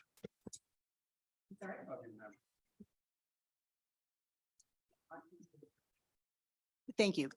For the question, the memorandum of agreement that we signed with CBJ said that Travel Juneau would be responsible for all costs incurred for example, JPD participation, that level of security. We were also aware that we would be responsible for Capital City Fire and Rescue minus one ALS, minus one BLS, and the staff associated with that. The invoice that I have sitting on my desk right now is inclusive, and I don't have a mechanism at this point to pull those numbers out. And we're waiting to hear back from CCFR. However, the numbers that you have in front of you are inclusive. So these are the, these are the numbers that we agreed to with Ironman. We agreed with Ironman that we would house their staff. We would pay for some facilities, facility rentals. And of course, we provided a wealth of information and referrals to them for their own vending. I mentioned, I believe, to this group before that they were able to source 85% or so of their vending here in Juneau or in Southeast Alaska. They did not have to go too far outside of that. The other piece that is still in play here that I mentioned in my cover letter is that although the 23 race has been canceled for a whole host of reasons, there is possibility that we can have the 24 race if we can work with Ironman and see what we can pull together in terms of additional resources. Ms. Wall. Thank you, Madam Chair. This question is for Mr. Rogers.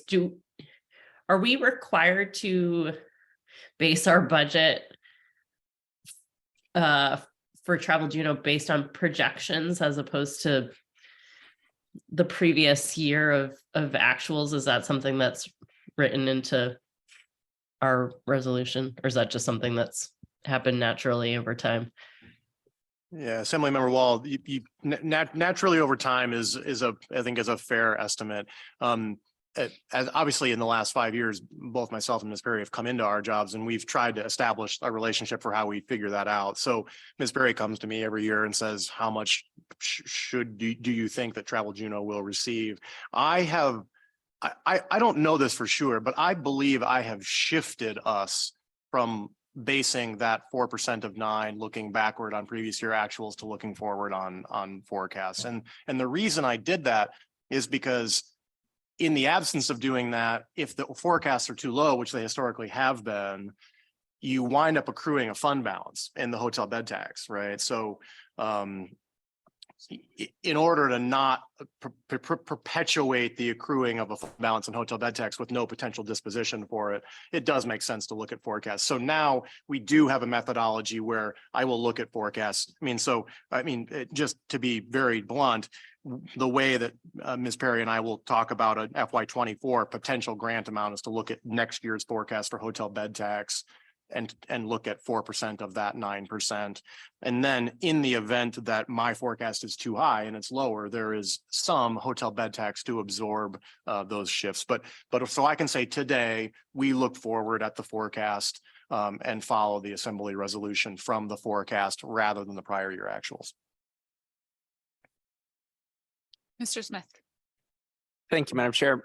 Ms. Perry, why is it important that we do this economic analysis? And then I guess the other question is, why shouldn't that potentially be done with Travel Juneau funds? Thank you for the question, Assembly Member Smith. Through the chair, we have a lot of anecdotal evidence, just, stories from our partners from the business community about the impact that the event had on their foot traffic, ordering, any one of a number of things, and their bottom line during the course of that week. What we would like to have is a more complete analysis that combines the hotel bed tax, sales tax, and the experience of our operators, our business people, to get a full look at the impact that this would have.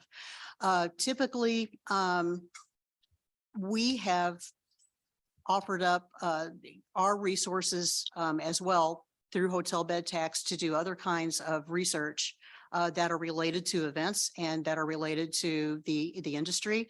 You will recall back several years ago that we hired Ben McDowell Group, now McKinley, to do an economic analysis of our independent traffic as well as our convention traffic. And that came through Travel Juneau. We operated that grant as well. I think by virtue of the fact that Travel Juneau brought the group in for Ironman, that it would be a natural fit for us to ramrod the analysis of the economics behind that.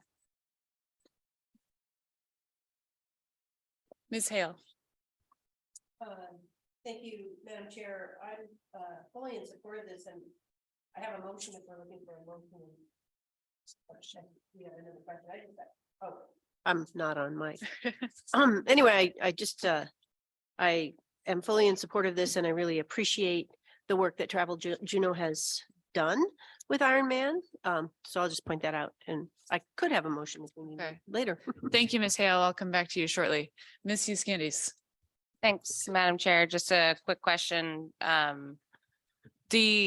Based on Mr. Smith's question, the economic analysis piece, who would the intended audience of that analysis be, considering I think that would be useful for Travel Juneau, or if I were Travel Juneau, I might think that's useful to bring in front of the assembly, which then makes me wonder, is that something that the assembly feels like we want done? That might be a separate question, but who would be the intended audience of the economic analysis?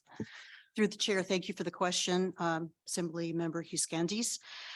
Our partners are really interested in seeing how the industry as a whole benefited from the event. So they know what their particular sector might have done, but we would like the comprehensive analysis that pulls all the different sectors together. So you have operators, restaurateurs, you have hoteliers, rental car businesses, have that real comprehensive look basically on a citywide basis across all of those sectors that provide us that information, so we can see whether it is indeed worthwhile to spend the time and the energy and the resources to bring such an event into town. Okay, thanks for that. And I'll just, as a quick follow-up, I don't have another question, but just for the listening audience at home, in case there is one. I spoke with Ms. Perry earlier. The way I feel like if anyone, if that listening audience is so engaged as to be reading our packets as well, you might have read this memo and thought that there is a change and this was not what Travel Juneau is expecting to pay, but that is in fact not the case. So this is less about the reimbursement and more to do with the under projection. And that's what this request is more about than unexpected costs, because Travel Juneau did expect to pay these costs. Is that correct? Through the chair, yes, that is correct. We understood what our role would be. And considering again, the overall economic impact to the city, we felt it'd be good for us so that we can redeploy resources into the spring and finish up the year extremely strong. Especially now that we know that we're not going to have the event in 23. So we're already looking at other ways to support similar events and get seed money to new events, homegrown events to bring people in town. And we're working on those campaigns as well. Mr. Bryson. Thank you, Madam Chair. Ms. Perry just pretty much made the statement that I was going to make, that Ironman is not the only large scale event that could potentially end up in Juneau. I mean, there's just, this is information that we want to know. If you ask a retail shop in the Valley how well Ironman did for them, you're going to get a specific answer. But we need deeper information so that we not only know the benefits that Ironman brought, so that we could really encourage them to come back for 24, but we'll know what some of the weaknesses of the community are, what maybe some of the shortcomings, what Juneau needs to do to strengthen its ability to attract other large scale events. So in terms of who this information would benefit, not only Travel Juneau, but I think would be very helpful information for the whole assembly. Thank you for that. I'd be in support of it as well. Thank you, Mr. Bryson. Mr. Smith. Personally, I don't want to hijack chance to make a motion. Personally, I'd actually like to do these in two separate ordinances, just because I'm not sure how I feel about, anyway, I'm not sure how I feel about CBJ funds for the economic analysis, and that is not a critique of the work that Travel Juneau did for the event or anything like that. It's just, I'm not totally certain how I feel about that yet. And it's a problem trying to change the number on an ordinance later. So I'd prefer to actually just have these done as two separate ordinances. If that's, and I can make that motion. And maybe I should, instead of trying to hijack Ms. Hale's motion later, but I don't want to be out of turn. I would actually prefer to make my motion and then you can object to it. Thanks. Go ahead, Ms. Hale. May I? Thank you.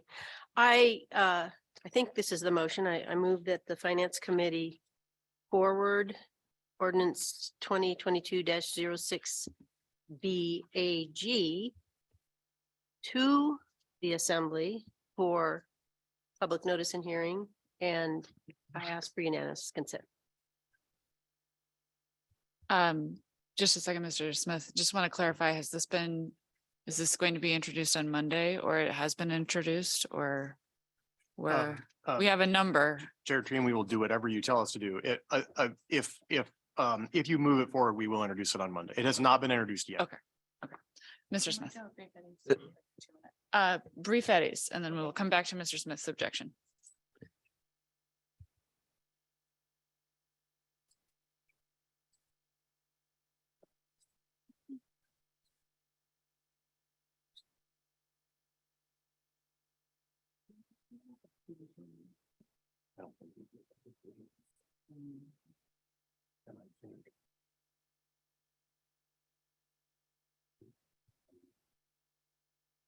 There's a little bit of an additional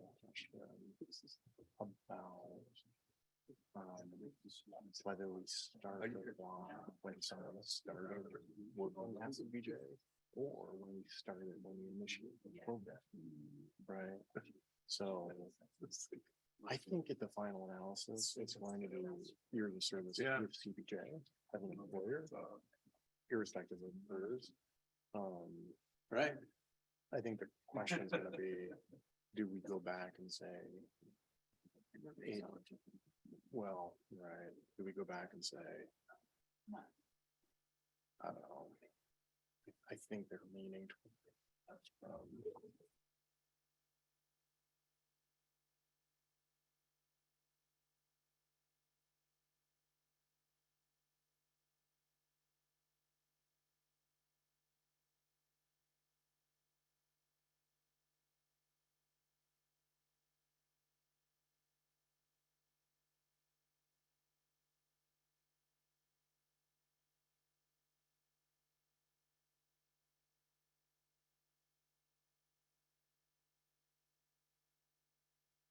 Okay, we are back in the middle of an objection. Mr. Smith.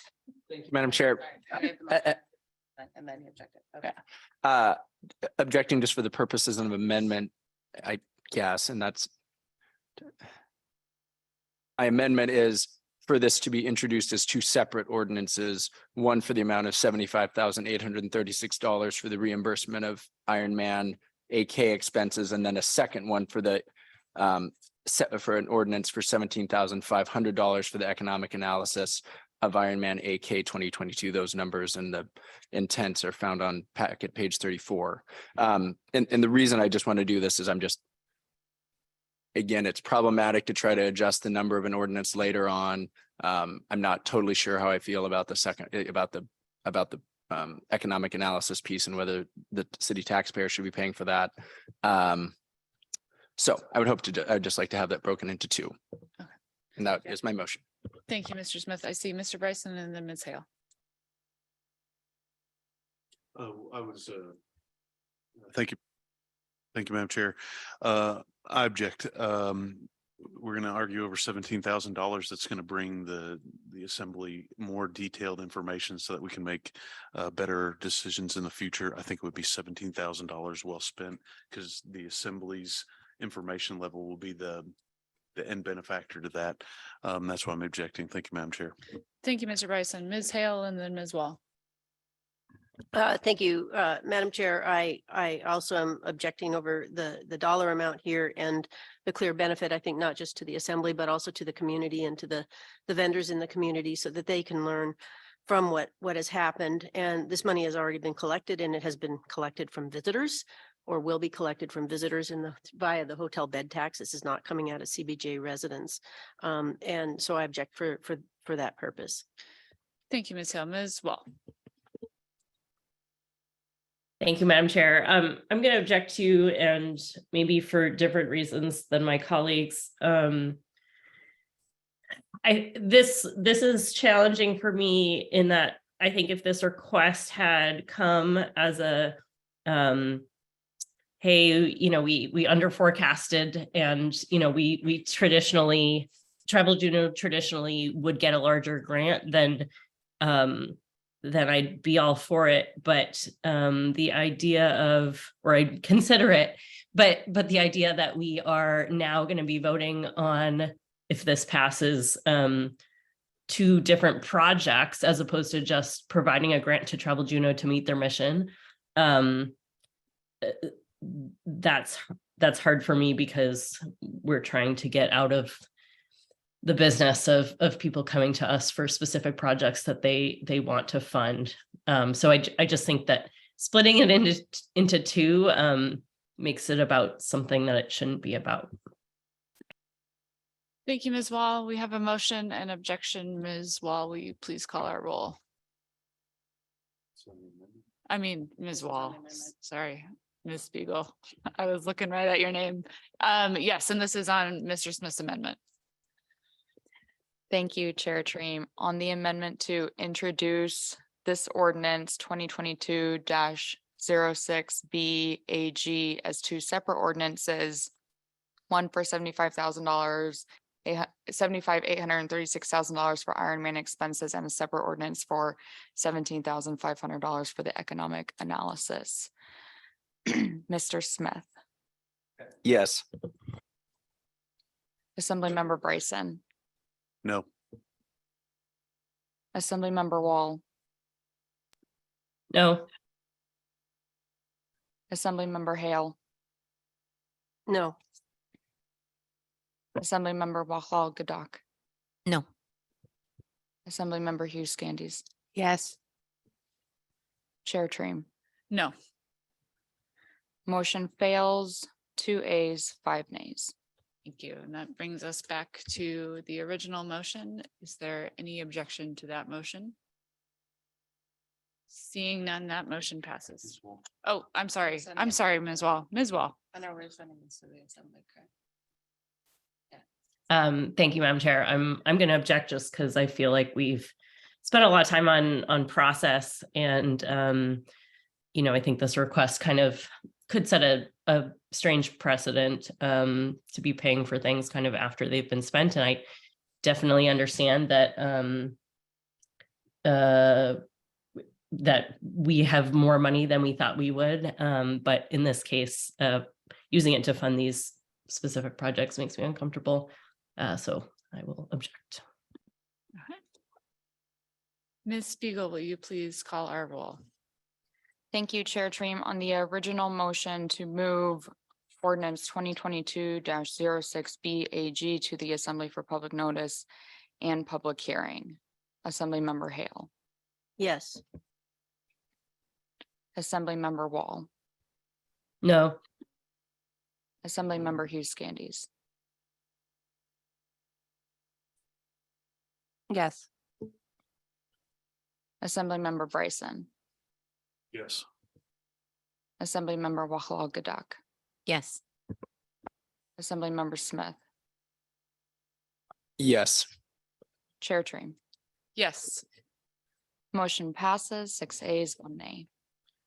Okay. Thank you, Ms. Perry, for joining us tonight. Moving on to agenda topic 6, dock electrification revenue bond. Who gets to introduce this one? Mr. Rogers. Thank you, Chair Trim. I'll start this, and Mr. Yukatel can join me either at the appropriate time or whenever you have questions. You know, in brief, I think the Assembly is well up to speed on the dock electrification project overall. Something on the order of a $20 million overall infrastructure project, very long time horizon. The team is ready to move forward with the LTC transformers. Those transformers, we expect to have a lead time of approximately 3 years, which is why we now move forward with urgency. I do believe ultimately it is the most likely circumstance that we would bond for the entire project. It is not advisable for us to bond for many millions of dollars that we will not spend until many years from now. Mr. Yucatel and Docks and Harbors are not able to order those until there is a capital appropriation with a funding source.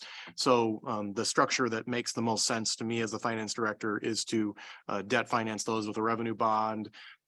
We could sell that revenue bond this spring, and Mr. Yucatel and his team could proceed to get the order placed for those LTC transformers, which would allow that clock to start, that 3-year clock to start before we expect to have those here in Juneau and be really engaging in the project. So this is phase 1 of the debt structure, and you know, really, we've done a number of revenue bonds here in my time, and so it's a fairly predictable process. After whatever decision the Assembly makes today, you will see all of the things you normally see, including an appropriating ordinance for the amount. You'll see an ordinance authorizing the revenue bond itself. You'll see a resolution right before we sell the bond authorizing a range of interest rates. So you'll see 3 additional pieces of legislation before we physically sell that bond. Because it's a revenue bond, it is generally in our interest to sell the bond through the Alaska Municipal Bond Bank. We are in the process of working through a bond for the debt issues that were on the October ballot. Those obligation bonds will be sold directly. So this is a revenue bond will go through the bond bank. This is the first step. And I think there's not that much more from me on this, but if you have questions about the project itself, Mr. Yucatel's here. Any questions? Mr. Smith.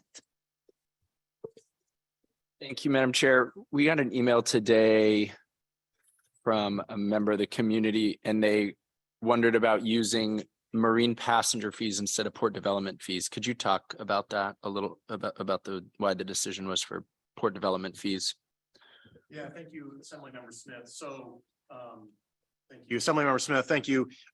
Page 69, your budget book from this year has got the fund balances if you have your budget book in your drawers. Everybody wants to look in an empty drawer. Okay. Somewhat amusingly, although this has been known, it's not an accident, but the balance of the Marine Passenger Fee Fund forecast at the end of FY23 is negative $3.9 million. So unless Mr. Yucatel can buy his transformers with negative $3.9 million, that is not an option. The balance of the Port Development Fund is a positive $4.6 million. So, and Finance Department has been, for all practical purposes, netting those out against each other, one fund as due to the other, because they share similar purposes. So there is about $600,000 maybe in the current moment of passenger fee cash that could be allocated to transformers. Perhaps the suggestion you're receiving from the public would be to wait to do any of this until July 1st. When we have new budget, we have access to next year's passenger fees. That is a possibility, but it would slow down the process. As a separate consideration altogether, well, I won't necessarily say what I think is right or wrong, but there could be a process of consideration of saying we don't want to bond fund for dock electrification.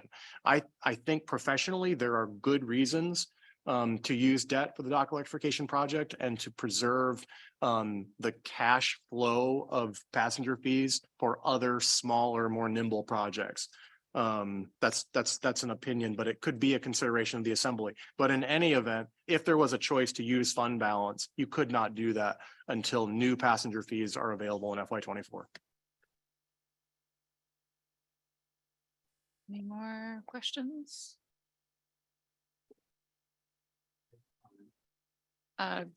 Go ahead, Mr. Smith.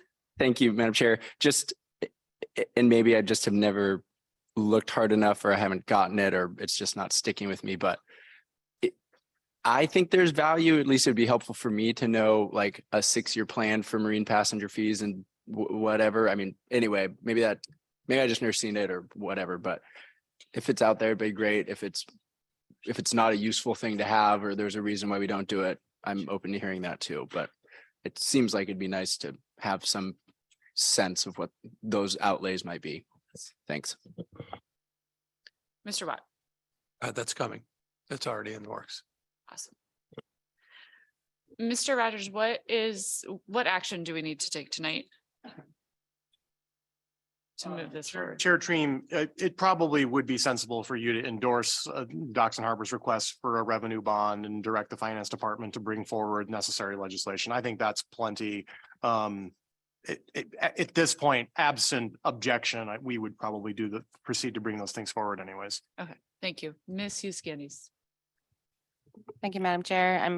Have moved that the Assembly Finance Committee direct staff to prepare necessary legislation to bring forward a $5 million revenue bond to facilitate procurement and installation of 2 LTC transformers for the CBJ on docks.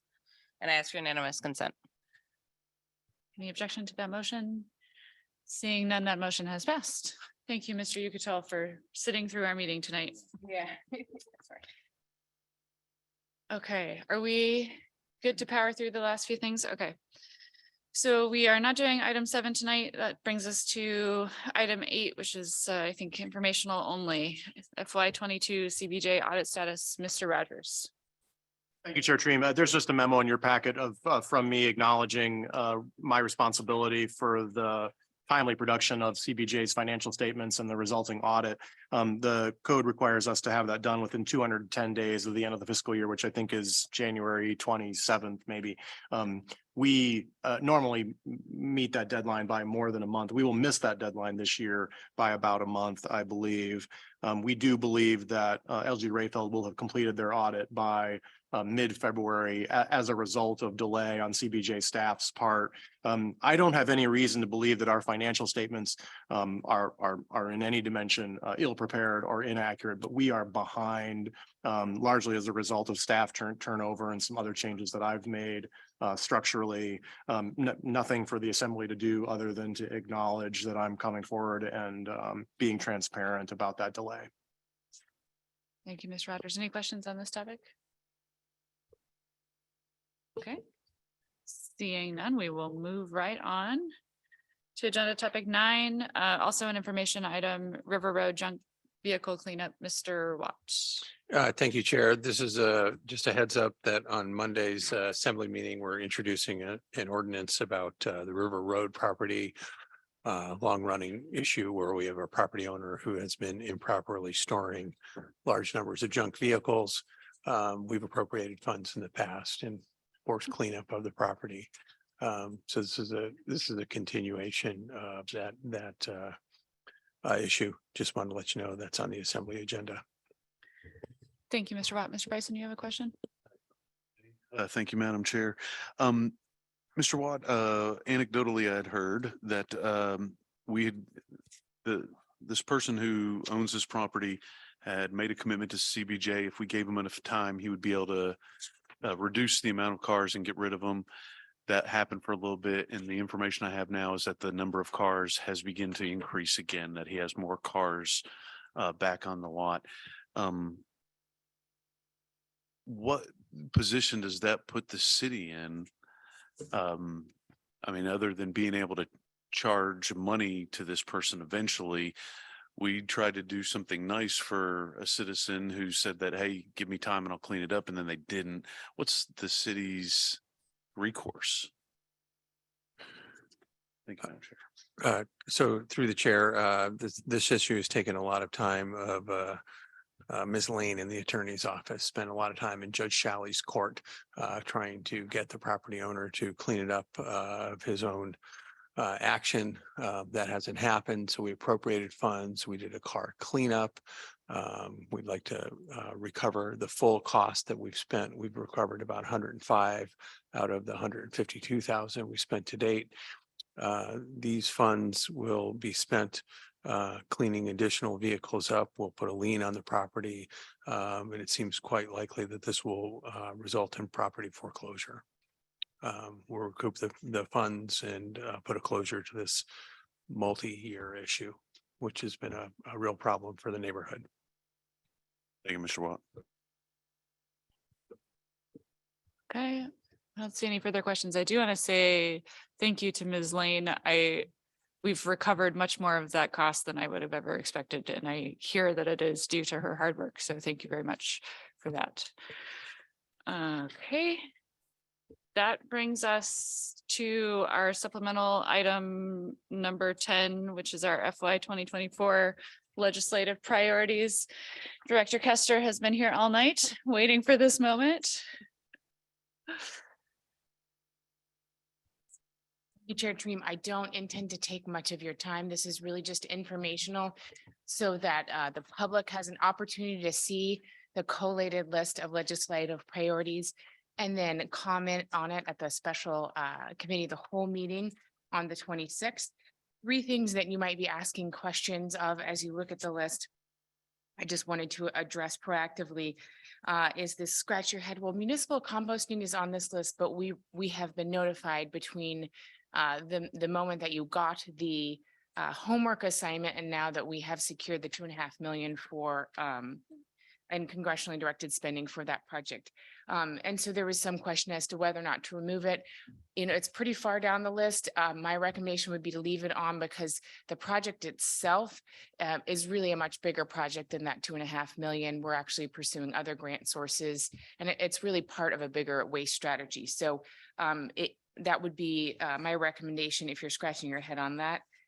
Just procedurally wanted to let you know that some members chose to only fill out the first sheet, and I will go to my grave and not disclose who those were. But if that was the case, I just averaged everyone else's score because it is a mathematical formula. So that's kind of how I approach that. And then I really want to thank you all for doing the homework over the holidays. I know how hard that was because it actually caught me by surprise, the deadline, when the mayor called me and was like, I can't believe you gave me this deadline. I was like, I can't believe you either, because I totally forgot. Just to let you know how long this process takes to kind of what the word is, like it's like a yeast. It just kind of grows and it just sits there. We started in September. I will start in August in 2023 to try to not give you homework. So those are the questions I thought you might have. Happy to answer any other questions you do have. Thank you, Director Custer. Any questions on this? And then we'll be talking about this on the 26th. Okay. Okay.